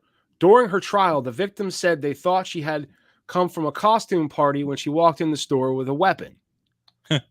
Amati pleaded not guilty and told jurors that she was in a bad mental state because she was taking hormones to help her transition from male to female. Her lawyer, Charles Waterstreet, was quoted by saying Amati was out of her mind and was affected by the drug and alcohol use. Oh, well, yeah. You can't blame You can't blame the transition drugs if you're piling other shit on top of it. That's right. You know what I mean? But you shouldn't really blame drugs anyway. You did it. But the jury ultimately sided against Amati, convicting her of 2 counts of wounding with intent to murder and another count of attempted wounding with intent to murder. Now, let me ask you this question. Okay. I'm a heterosexual male. Right? Okay. Let's say for a second that I dress up like a woman. Okay. And go murder somebody. And then say I'm a woman. And I get sent to a woman's prison. Is that really a punishment? I don't know. You know what I mean? It's subjective. It is. My point being is that this person could have intentionally wanted to hurt somebody to go to jail to a woman's prison. You know what I mean? I'm sure there's somebody out there with that plan somewhere. I mean, law of it averages, looks- at least it looks like somebody we're- has to exist. So, I'm just saying that that's something that could conceivably happen because this person was unprovoked. Yeah. And I think that he only used the medication defense to really drive it home that he's a woman. Probably. To get sent to a women's prison. That's my theory on this person. And it depends on whether I'm not spreading that to every transgender in the world. I'm saying that about this human being. that guy in particular. Right. My TV is this way, which is why I'm pointing. Right. The screen I use is over here. So I'm pointing to this human being. That's, and it works out because I'm also pointing at the story. Right. I didn't even. So because that looks premeditated. You don't just walk into a place and start swinging unless you want to go to jail. Yeah, they were arrested outside. What's the convenience store? So they hung around. What? It's a fire axe. What's the end game? Right, and they hung around to get arrested. Yeah. So that's my take on that. 646-FIRE-01. Tell me your take on it. Talk to the rock deaf man. Let's go. Phones are busy over here, Matt. Nobody ever calls. Is this thing on? Do we actually have a phone? I do. I mean, if somebody calls the number, does that ring? There is a number that rings this phone, yes. But not our number. No, I didn't get that set up yet. I think I can make that happen. It will be fun. All right, so I'm gonna stop sharing that. We have just the tips. We do. We usually open with just the tips. That's but true. We were lamenting that we didn't have enough material to make a C block. But it seems like we might have. That's because I pulled that worst horror movie thing out of my ass. Good on the fly work with Matty Rockdev. Not really. Not that. Put this over here. Full screen that motherfucker. Unfull screen that motherfucker. Go here. Go to share screen. And share.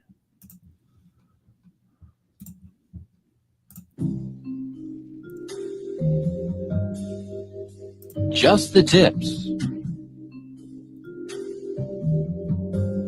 With Stanley McFadden.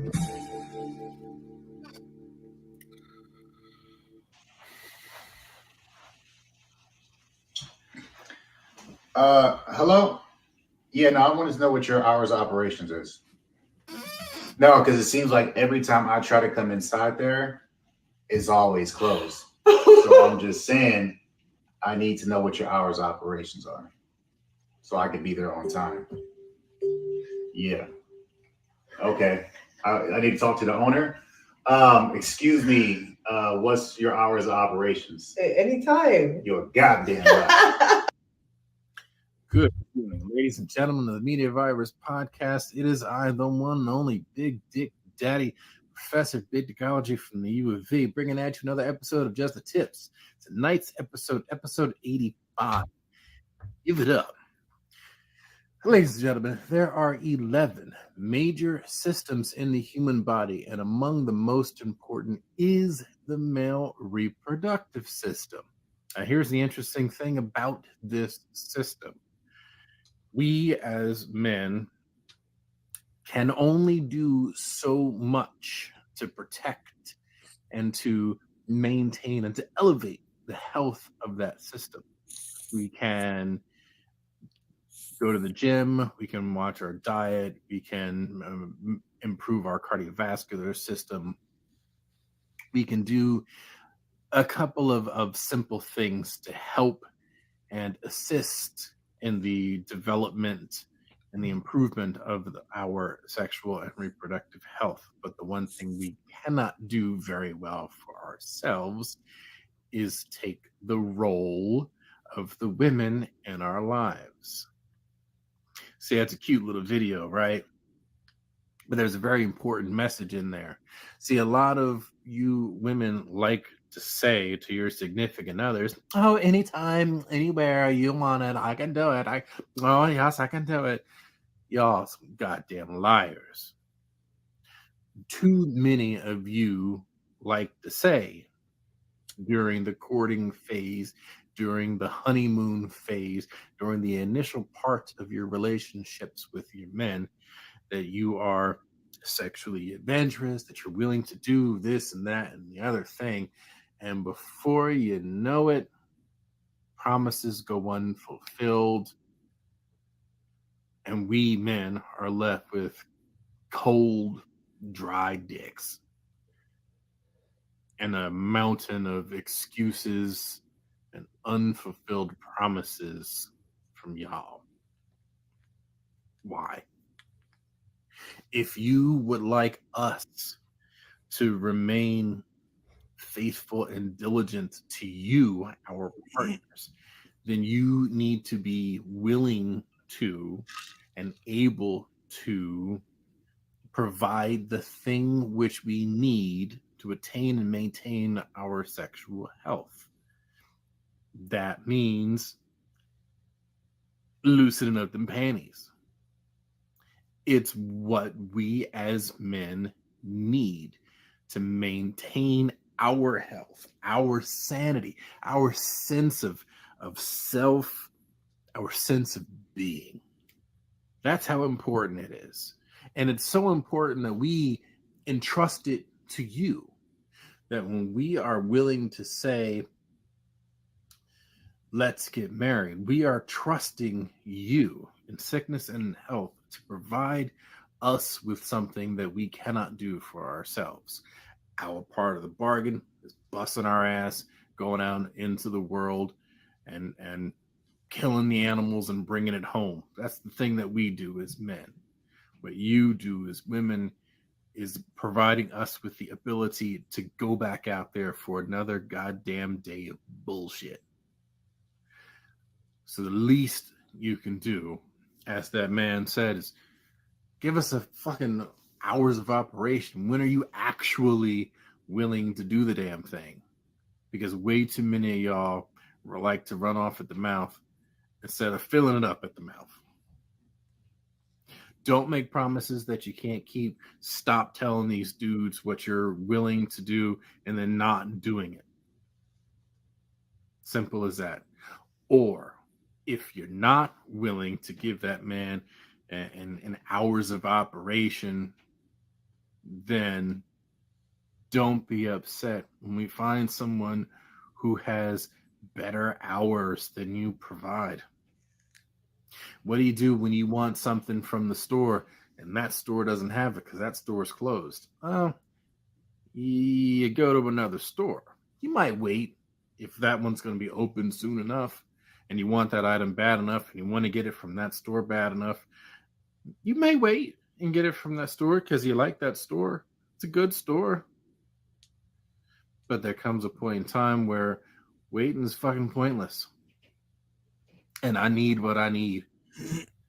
So, ladies, if you're not going to provide what that man needs, what you told him you were going to provide, then get the fuck out of the way so that we can get the things that we need to make ourselves happy. And maybe we as men can stop dying so goddamn early. Till next time, Big Daddy, I'm out. Happy fucking.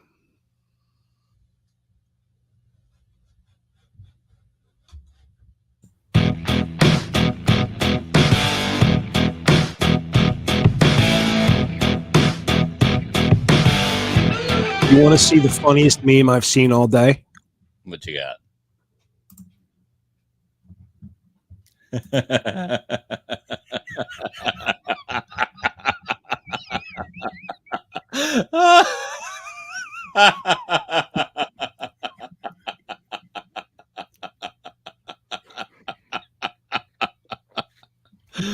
Oh God, that's good.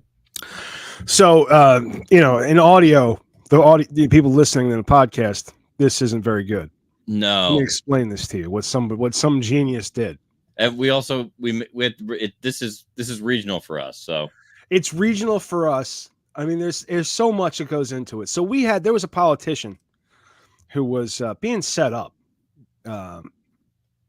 but to take the fall for something. I forget what it was, but he decided to hold a press conference. His name was Bud Dwyer. Yep. He decided to hold a press conference, and in the middle of a press conference, he pulled a revolver out of a manila envelope and killed himself on television. Live. What's that? Live on television. Everybody saw it. It's on the internet. You can find it. Yep. New Just news. Bud Dwyer. Yeah. Yeah. Channel 6. Yeah. WPVI in Philadelphia never cut away. They let it run live. Yeah. They never cut away. And when we were children, there was Nickelodeon. Well, Nickelodeon wasn't just a a sex party for perverts. they made television shows. And they made good television shows back when we were kids. And one of those shows, I think it was a Canadian show. It wasn't made for Nickelodeon. Yep. It was made for Canadian TV, but it was called You Can't Do That on Television. Yep. So what somebody did is took the logo, which is a bunch of lockers with You Can't Do That on Television spray painted on it, and superimposed Bud Dwyer right before the shot.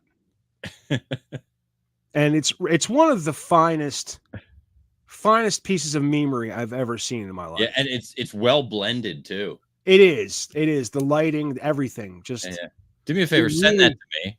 What's that? Send that to me. Well, I sent a link to the group chat. Okay. With that, so you should be able to download it. Okay. Because there's someone I need to send that to. Yeah, there's the group that I got it from is called Strangers with Memes 2. That's what that was. Okay, so I joined that. I guess eventually when they let me in, I'll be able to see it. Yeah. Oh well, then maybe I'll see if I can shoot it over to you. But that's meme work. Yeah, that's good. That's thought. That's dedication. That's a bunch of old references. You know what I mean? Yep. You don't see meme work like this every day. No, and the Photoshop on it's good. It's the proportion isn't too bad. Yeah. And the blending is stellar. So, kudos to everyone involved in that particular meme. Yeah.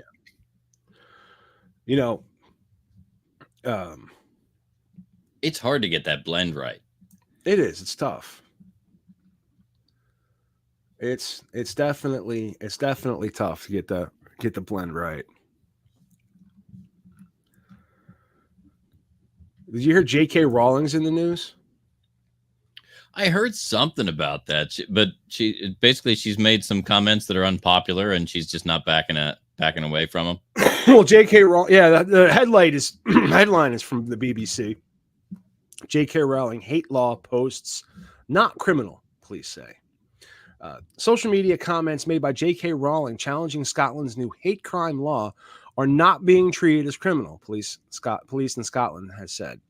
The Harry Potter author described several transgender women as men, including convicted prisoners, trans activists, and other public figures. The new law creates a new crime of stirring up hatred relating to protective characteristics.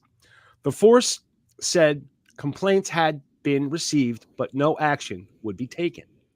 Reacting to the news, Miss Rowling posted X, I hope every woman in Scotland who wishes to speak up for the reality and importance of biological sex will be reassured by this announcement, and I trust that all women, irrespective of profile or financial means, will be treated equally under the law.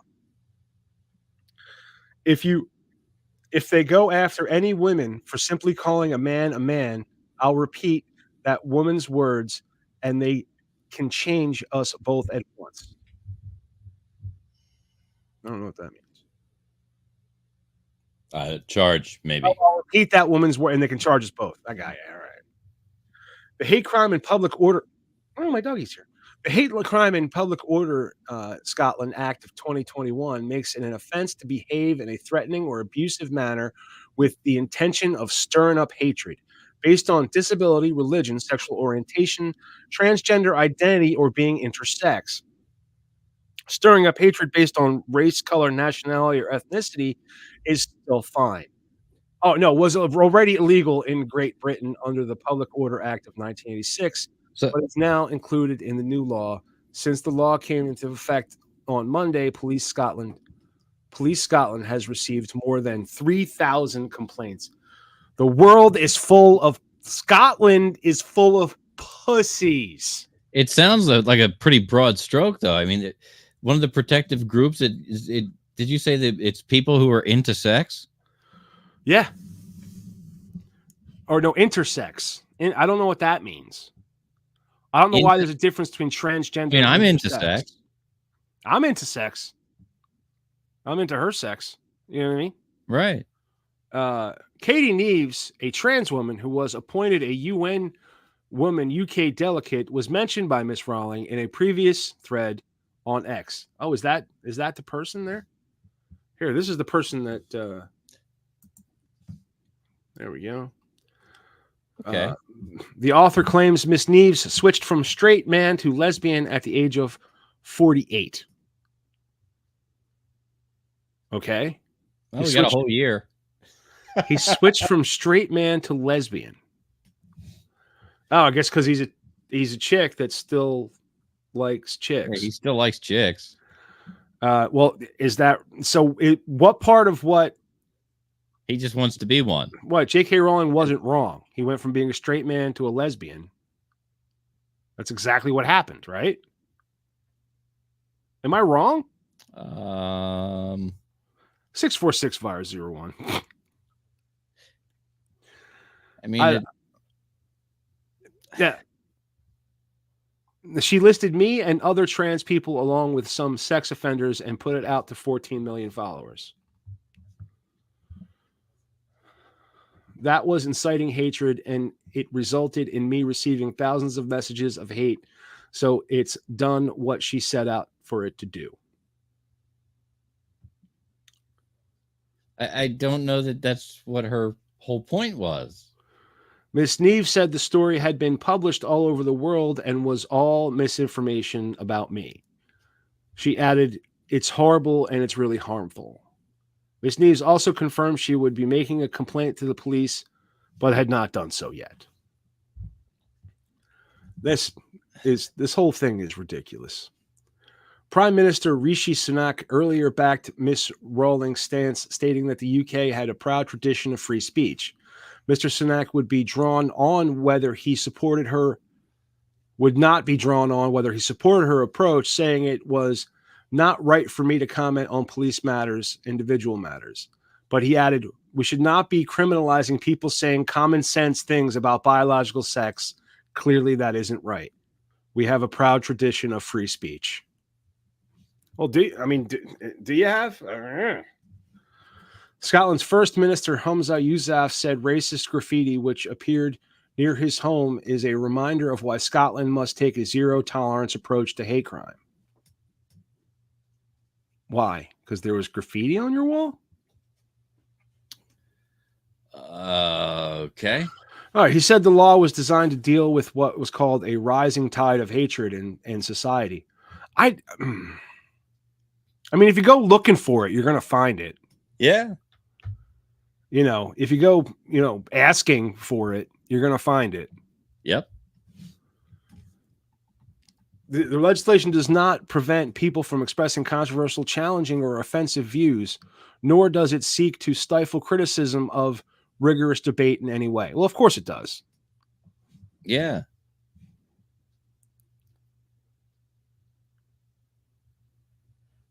It seeks to tell you what you can and cannot say. That's exact. What time is it?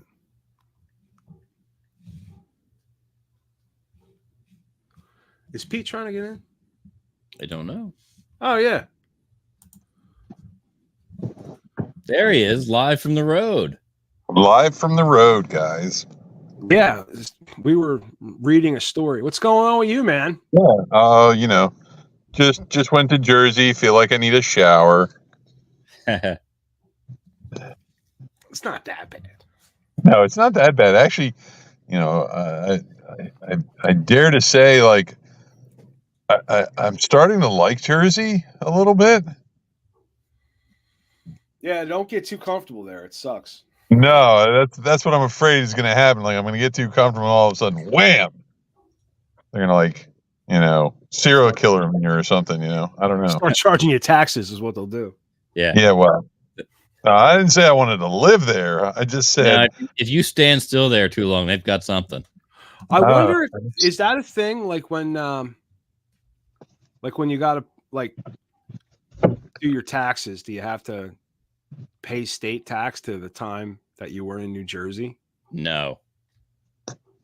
This way. All right. That's good. Yeah, because the city of Wilmington would love to be able to do that to Uber drivers.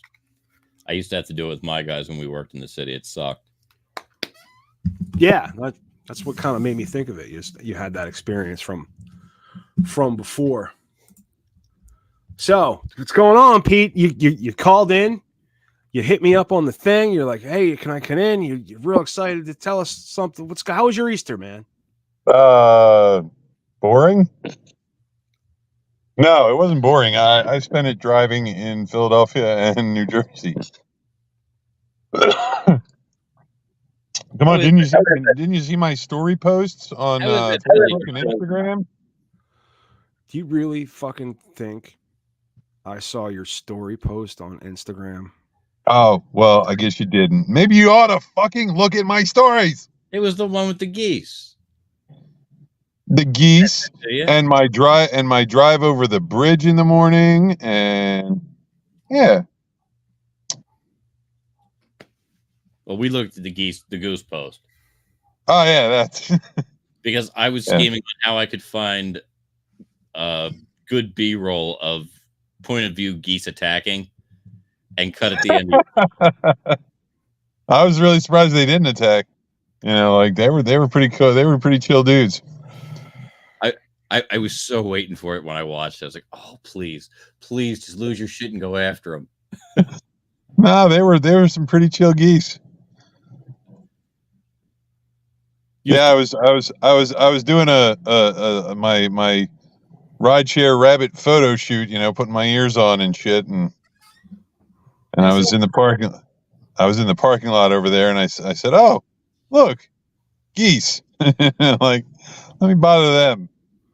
Let me go fuck with geese. See what happens. Cobra chickens, as they're commonly referred to. You got a problem with Canada Goose, you got a problem with me. And I suggest you let that marinate. What's that from? Letterkenny. Okay, I was gonna say it had to be like Letterkenny or some movie. Good stuff. Good stuff, Letterkenny. That's right. Yeah. I gotta watch more. I gotta watch more of that. I gotta watch more TV. Like I haven't watched. I watch barely maybe an hour, maybe like 2 hours of TV a week now. Yeah. It's not even TV. It's like I sit down and I sat down. I watched the new Roadhouse. Yeah. It was okay. It wasn't horrible. I mean, like they changed the story a little bit, but like Jake Gyllenhaal, man, like that dude's fucking crazy. And Conor McGregor is Jake Gyllenhaal as hot as Patrick Swayze? No. No, he's not. What? Yeah, as a completely as a 100% heterosexual male, I can say Jake Gyllenhaal, he's pretty good looking.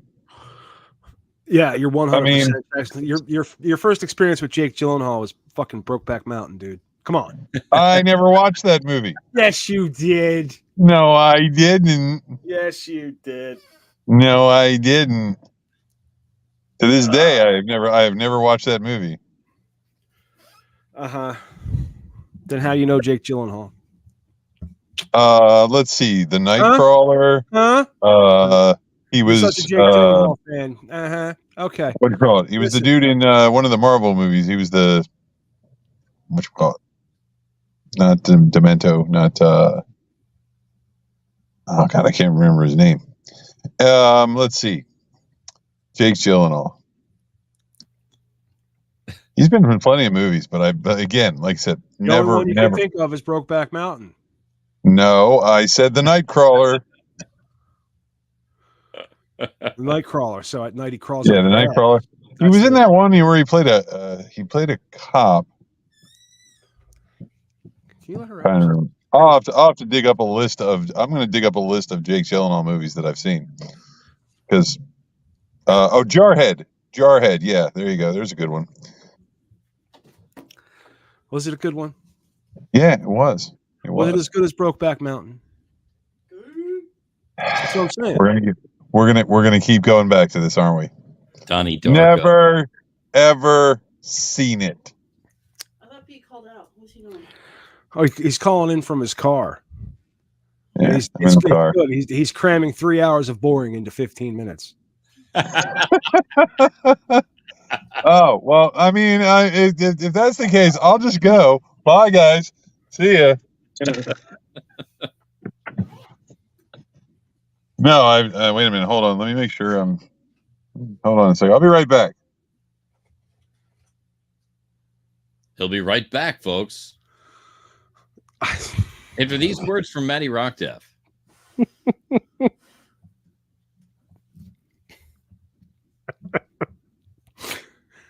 I don't think he's gone anywhere. I think he's just he's still connected, but when you see, I had to jump over to make sure I was offline on my Lyft app because I've only got like a couple more hours left on my availability for this 12 hours. So I'm gonna spend some time with you guys. Like for a minute. Yeah. Yeah, you got to watch that time. Well, that was like I said, I had to look at that, make sure because that'll push me to the 1 o'clock, between 1 and 2 o'clock, I think, area ish. So, and that's pretty good area, or time wise, for Amazon and a couple other places that let out shifts at that hour. Yep. The I don't remember what I was going to say. It was probably a goddamn lie, Pete. Whatever. Probably a goddamn lie. It's okay. I've got tons of stories of shit that has happened to me in the last like week, but I'm not going to bore you with any of it, Matt. I mean, do you have a story? I'm not gonna, no, I have some stories. No, I'm going to work on them, and I'll tell you them next week or the next time I'm on. All right, good. Because just so you know, like a story has a beginning, middle, and an end. Thanks for the clarification. And What in, place in the other and room? in Matt's case, 18, Sorry. 18 offshoot. Sorry, I got something stuck in my sidebar throat. I got I don't something care stuck if in my there's- throat. Listen, I don't care if there's an offshoot. You just got to remember to get back to the. Yes. To the, but my wife yelled from the other room, "Are you being nice?" And the answer is no. No, he's not, Erica. Oh, I'm not. He's not being nice. How's the audio from in the car? It's not shitty. It's not terrible. It was plugged into my my in-car, Yeah, those and don't. yeah, it immediately had like some issues, and I was like, yeah, no, we're shutting that off. So is this just your phone? Yeah, it's just my phone. Yeah, But like the acoustics in here, are they okay? it's all right. Yeah. Okay. Yeah. Dude, it's been like on and off monsooning out. I know. Yeah, rain's been tough today. It's disgusting. When I was picking my wife up, dude, all the rain sewers in her work where she works, yeah, like around there, they were belching. They were all like they weren't taking anything in. It was they were overwhelmed. They couldn't keep up. Delco's fucked. Yeah. Or it was when I drove through it. There's a lot of standing water over here in Jersey, like on the roads. Yeah. Yeah. Like, because like a lot of the roads over here, I notice are like long and straight and flat and boring, like, which is actually kind of nice, sometimes. If you wake up before you get to the curve. True. But you better be awake before that 90 degree at the end, or the traffic circle. Yeah. Circles and roundabouts fucking irritate the balls off. Oh yeah. And you know what's funny is that's how I learned to drive. It just made sense to me. And then, but once you get used to making lefts, it's like, what's the problem? Yeah, Jersey, like they have this thing about making left turns. Yeah, they don't like you making lefts, dude. It's like UPS. UPS doesn't make left turns unless they absolutely have to. Yeah. Yeah. And that's a result of a study that they had done years and years ago on how to improve the efficiency and the bottom line of their operation on the road. They told them. I think I remember them bringing that up when I was going through orientation to be a driver helper, like 20 years ago. Yep. No, 20? No. 25 years ago? Yeah, 25 years ago. Yeah, I think they brought that up there because they were like, you're going to notice, like, on the truck that you only make a lot of right turns. That might seem weird, but it's not.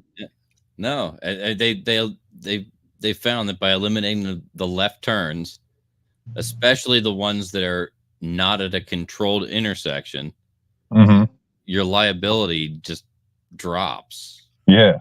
Yeah, if you never make a left, you never get T-boned. You almost never get T-boned. Right. Almost. You can still get T-boned. Yeah. But what else we got on this? There really isn't much. We went J3 rolling. JK rolling. We talked about the wiener on the poster. Lego has asked the California Police Department to stop covering suspects' heads with Lego heads. Did you hear about this, Pete? No. I'm intrigued. Let's see this. That's terrific. When they have a suspect photo that they post somewhere, if for some reason they can't responsibly show that person's face. They don't have legal right to show their face yet. They stick a Lego head on them.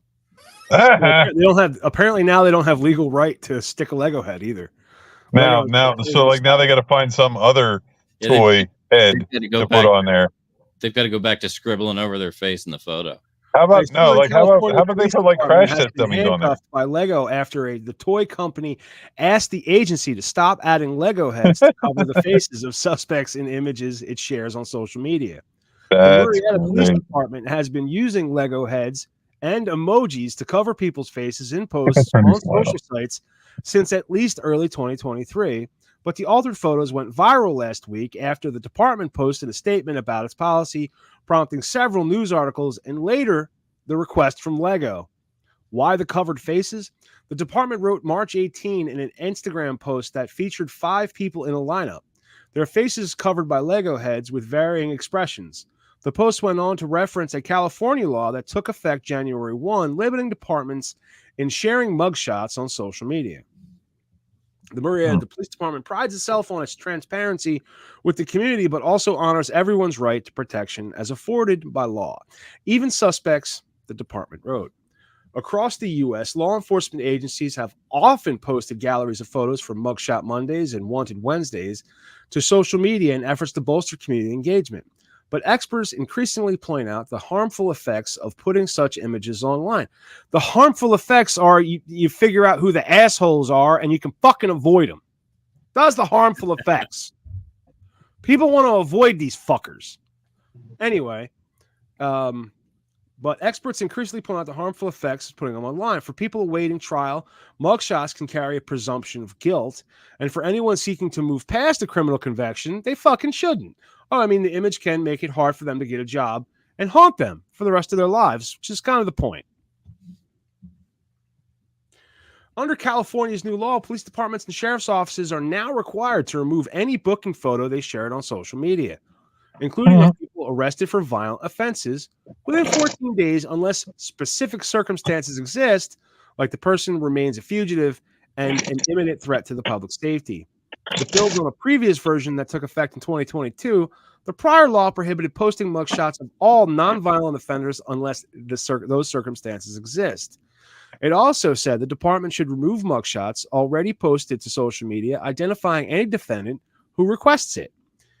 If they can prove their record was sealed, their conviction was expunged, or they were found not guilty, among a handful of other reasons. This goes on. I'm tired of reading. That's that's just it. There's a lot more explanation and shit about how it works. Yeah, I mean, it's just they used to put Legos heads, and then Legos like, can you stop doing that? Because we don't want kids thinking that Legos are criminals. I don't understand. I think the majority of Lego owners are fucking adults these days. I feel like there's a lot of children still get Legos. Yeah. I don't think it's but I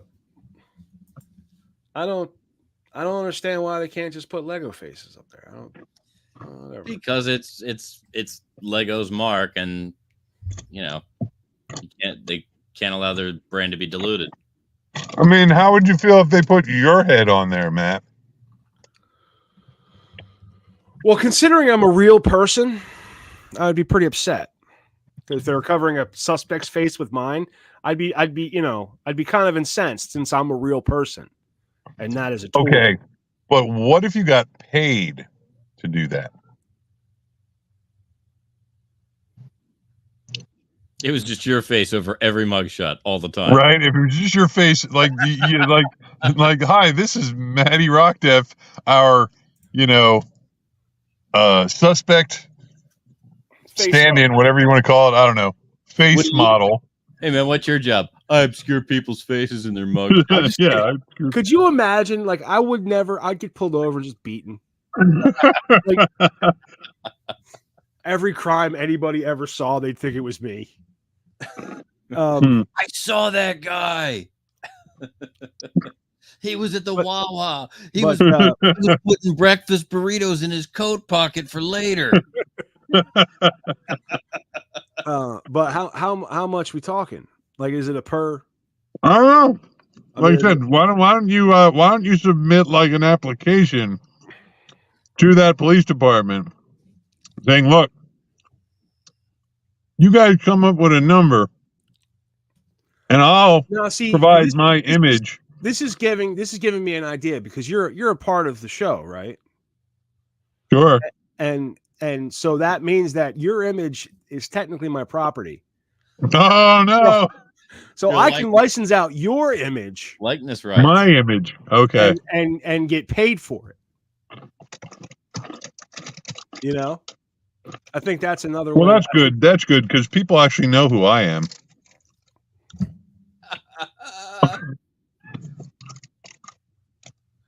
Who knows who you are? People. Whom? People. Plenty of people. People who need people. What are you eating? Popcorn? No, pretzel bites. What are they? Sourdough nibblers. Oh, those are good. What flavor? Oh, they're good. Oh man, I could if I'm not careful, I'll eat the whole bag in one sitting. Yeah, what flavor you got? They're just regular sourdough. Yeah. All right. No. I like those little pieces, the garlic, what is it, the honey mustard and garlic, or honey mustard and onion, or the ranch, or the barbecue, or the buffalo. Yeah, they're all good. Yeah, they're expensive. They don't give you much of them. These are just like the plain flavor. How far into Jersey are you, Pete? I'm actually not in Jersey anymore. I just came back over. I'm sitting at the Royal Farms on Route 9. Ah. All right, so if you want to I go see Pete, why don't you head up onto the Royal Farms on Route 9? He's at gas station 6 or gas pump 6. Just go up and give him $5. He needs it. No, I contemplated pulling over in Jersey, but like everywhere looks sketchy. Yeah. How much? Like how much are you selling your syrupy foot jobs for? Actually, hold on. Actually, no, I pulled up in this specific spot for a reason. Is it the one with the big cock? How'd you know? Hold on. Where the hell is he? There he is. Look at that. 2 big cocks. Yep. Guys, massive. That's one big cock. You got it. Yeah, I pulled up. I was like, where should I park? Oh, wait. Right in front of the massive cock. All right, so if you want a syrupy foot job from Pete, just meet him in front of the giant cock and give him $15. Right. Okay. What the? Some weird lighting situation. Oh, that's got to go out. Or a sob story.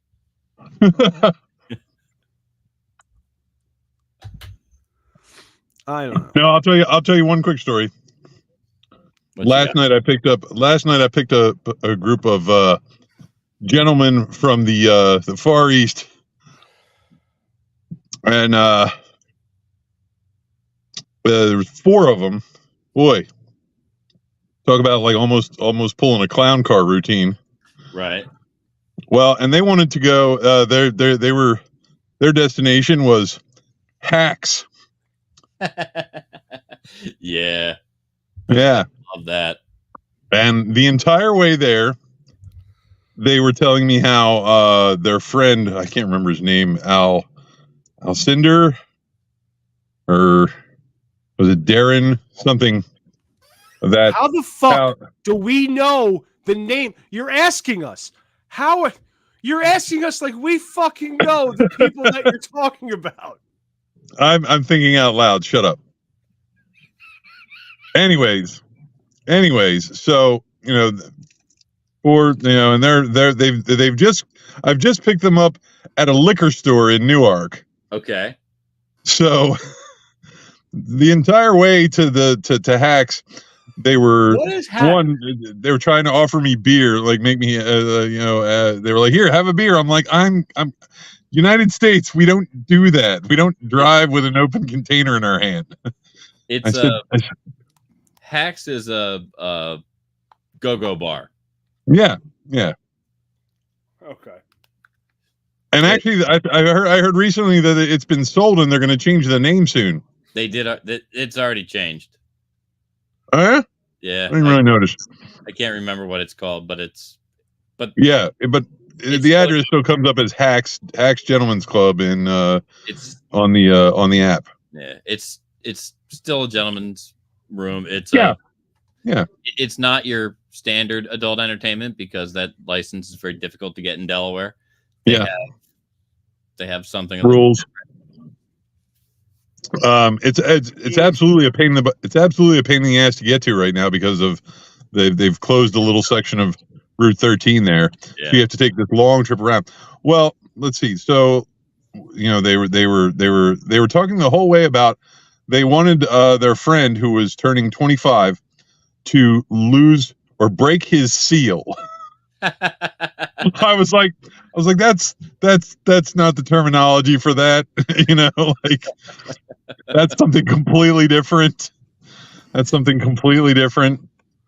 like, okay, they might have wanted a little action for the guy's O-ring. They may have wanted a little action for the guy's O-ring. You never know. Oh no, they totally wanted some action. They literally were like, so like, where can we find some ladies of the night? I was like, I am not the guy to ask that. Well, the truth of the matter is the Royal Farms and the Fairways Inn right across the street are probably a good place to start looking. Well, I told him, I said, I told him where they were going was probably a good start. They'd probably get a few leads on where to find that sort of thing. And I was like, okay.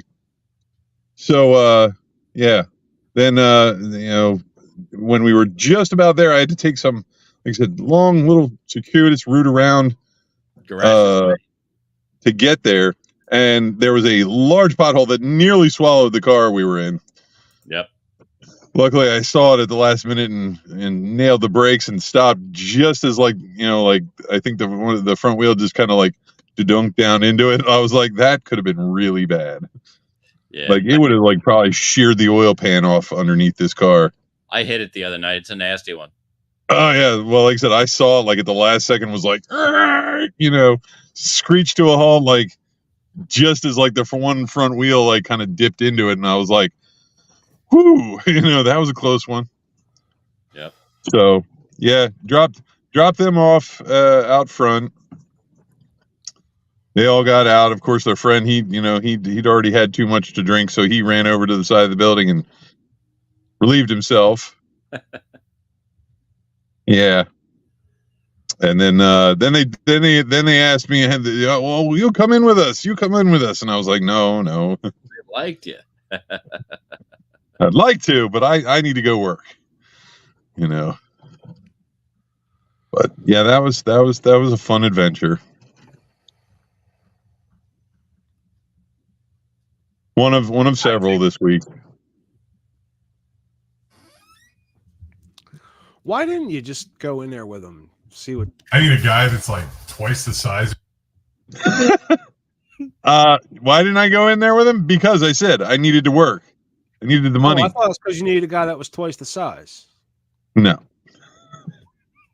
Oh. I peeked around the tree, and to my delight, I saw a nice pair of muscular male ass cheeks. So you did go in? Nope. No? Nope. I said, fuck it. You said disclaimer. Disclaimer. That is my voice, but what? I don't know what you're talking about. Holy cow! Yeah, it was that big, huh? Hey, if it helps, I'll go down to the the dirty movie theater and get caught masturbating. Oh, good. You'll do that for us? The lady in plateau of pure pleasure together. The best is oh yeah, fuck. Yeah. The best Mute my mic. He was you playing jackass. sound effects. You were muted, but your mouth was moving.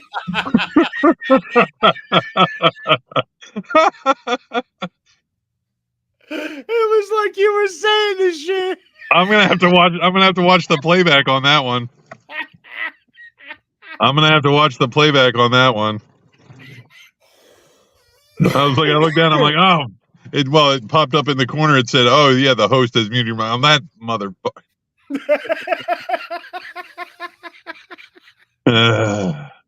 Oh, fuck you, Professor. What'd you say, Pete? Fuck you, Professor. Oh, that's not very nice, man. Yeah, girls are they're way too, Way too what, Pete? I'm trying to remember what conversation that was from. They're all Or what script that was from? What cold read that was from? Episode of the dungeon where where Pete came in and he was all upset because bitches be crazy. He was like, "Why are bitches crazy?" And it was like he was all bad of shape because this girl wanted to talk to him before sex.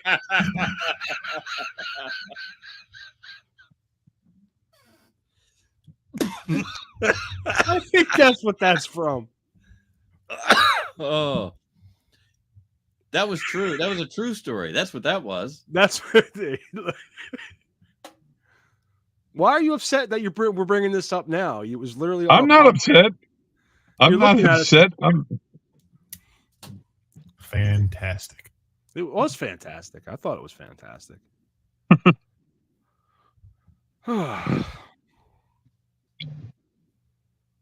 Yeah, she just wanted to fucking talk. Out sprang a good 8 inches of thick cock. Oh. Well, I'm glad you had a good time, Pete. I am not piercing any dicks with that. It's for. It's for what? He's got him out like ready to go. Oh shit. I'm my own best friend. We know, Pete. I gotta find time to play with this dash cam that my friend gave me. Yeah. Yeah. In and out or just out? Huh? Are you looking in and out? Oh yeah, no, it's a front and backwards facing. Has 2 cameras on it. The one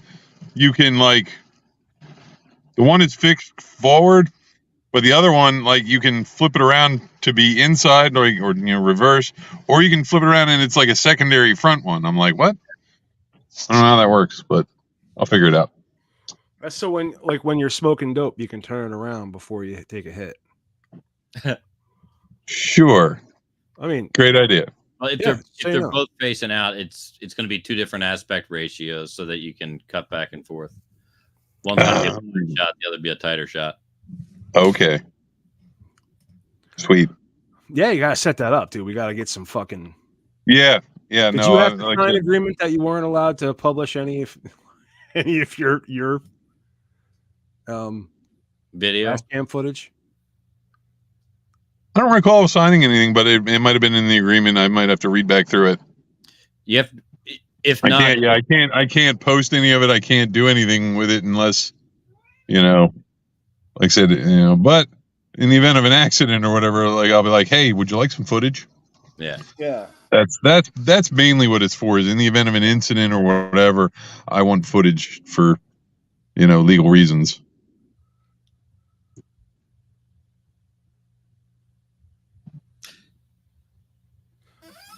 I kind of like the. I mean, I can turn it on when I'm not on the app, So yeah, hopefully then I'll catch some things, Well, that's actually the way that a lot of these things get filmed.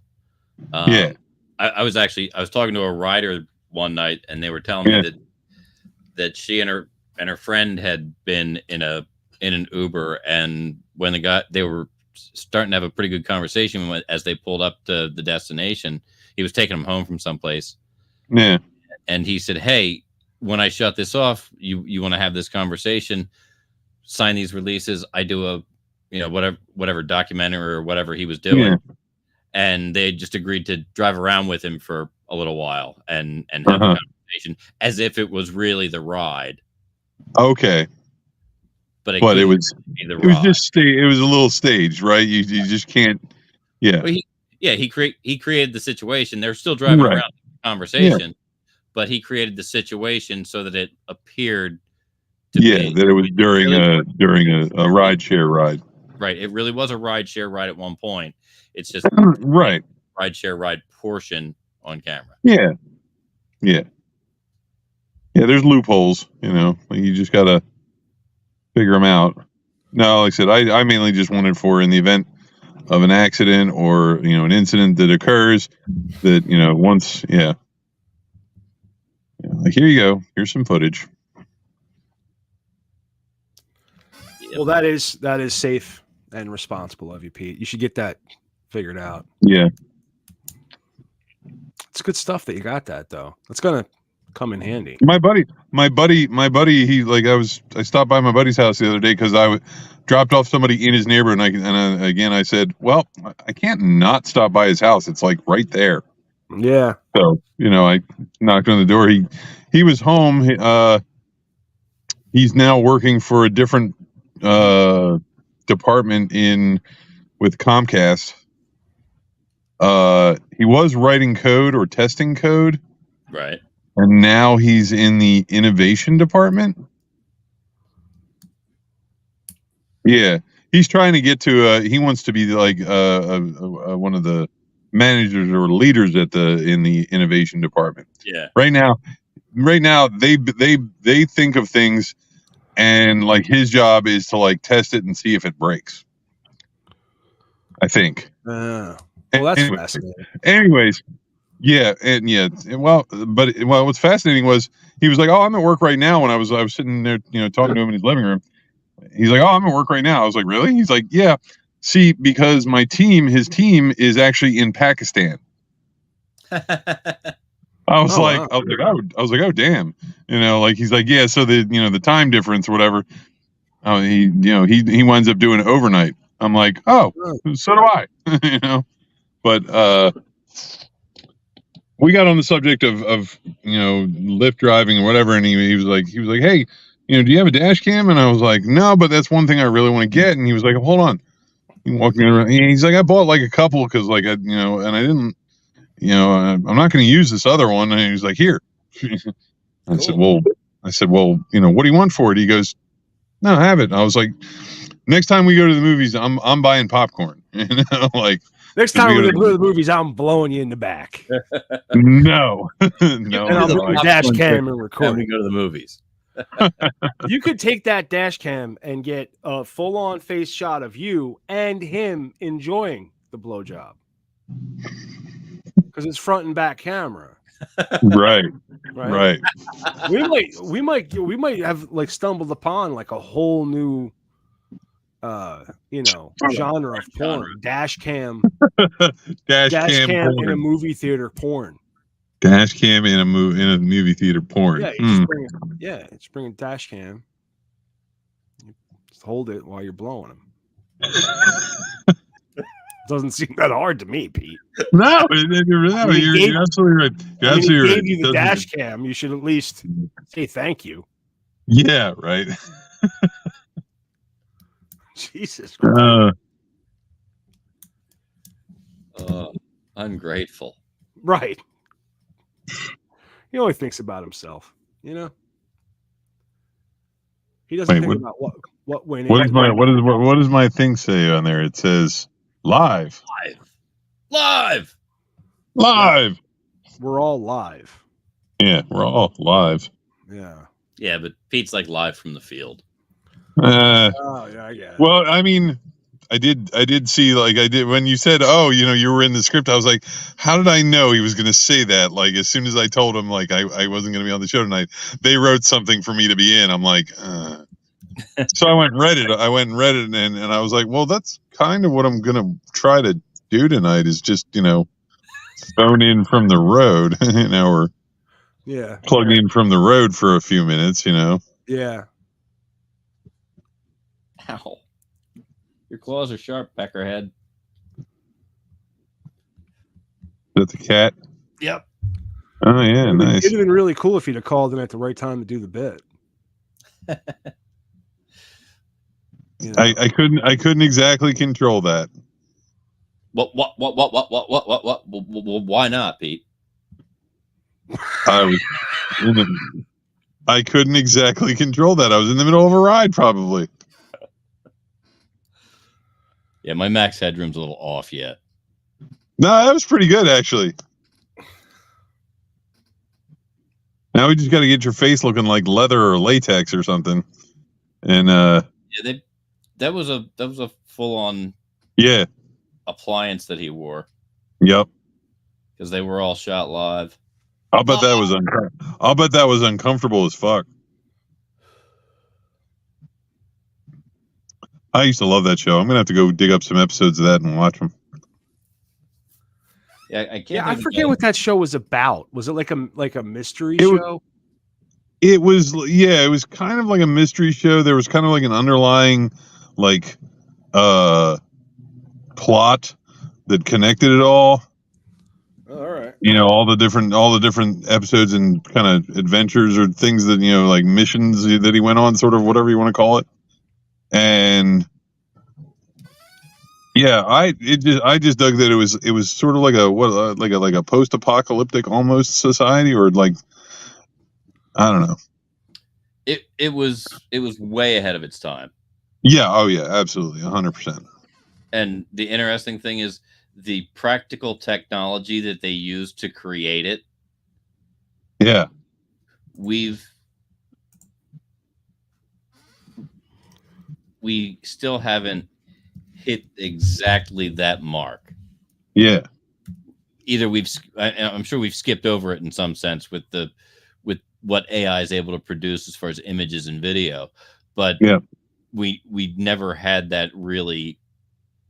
We never had a good, clean max headroom moment. Yeah.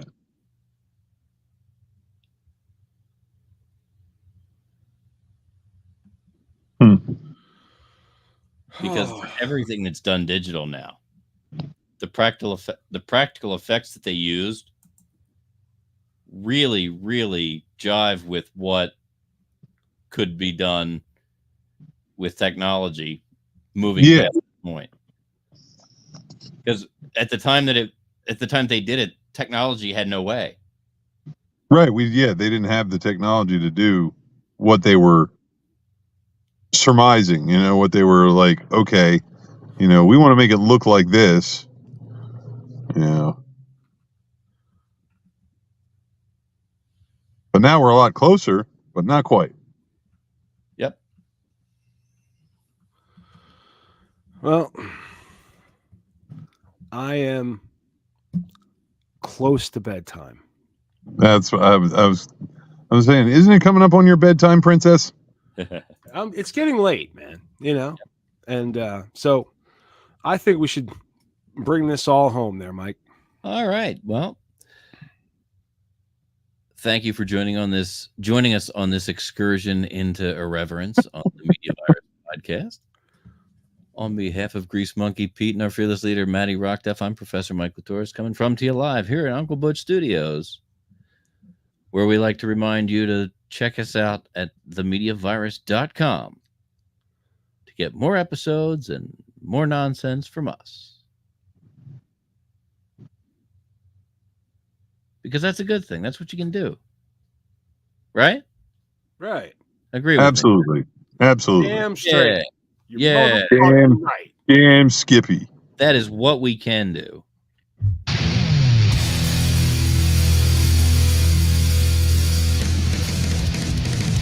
That's the one thing we can't do here.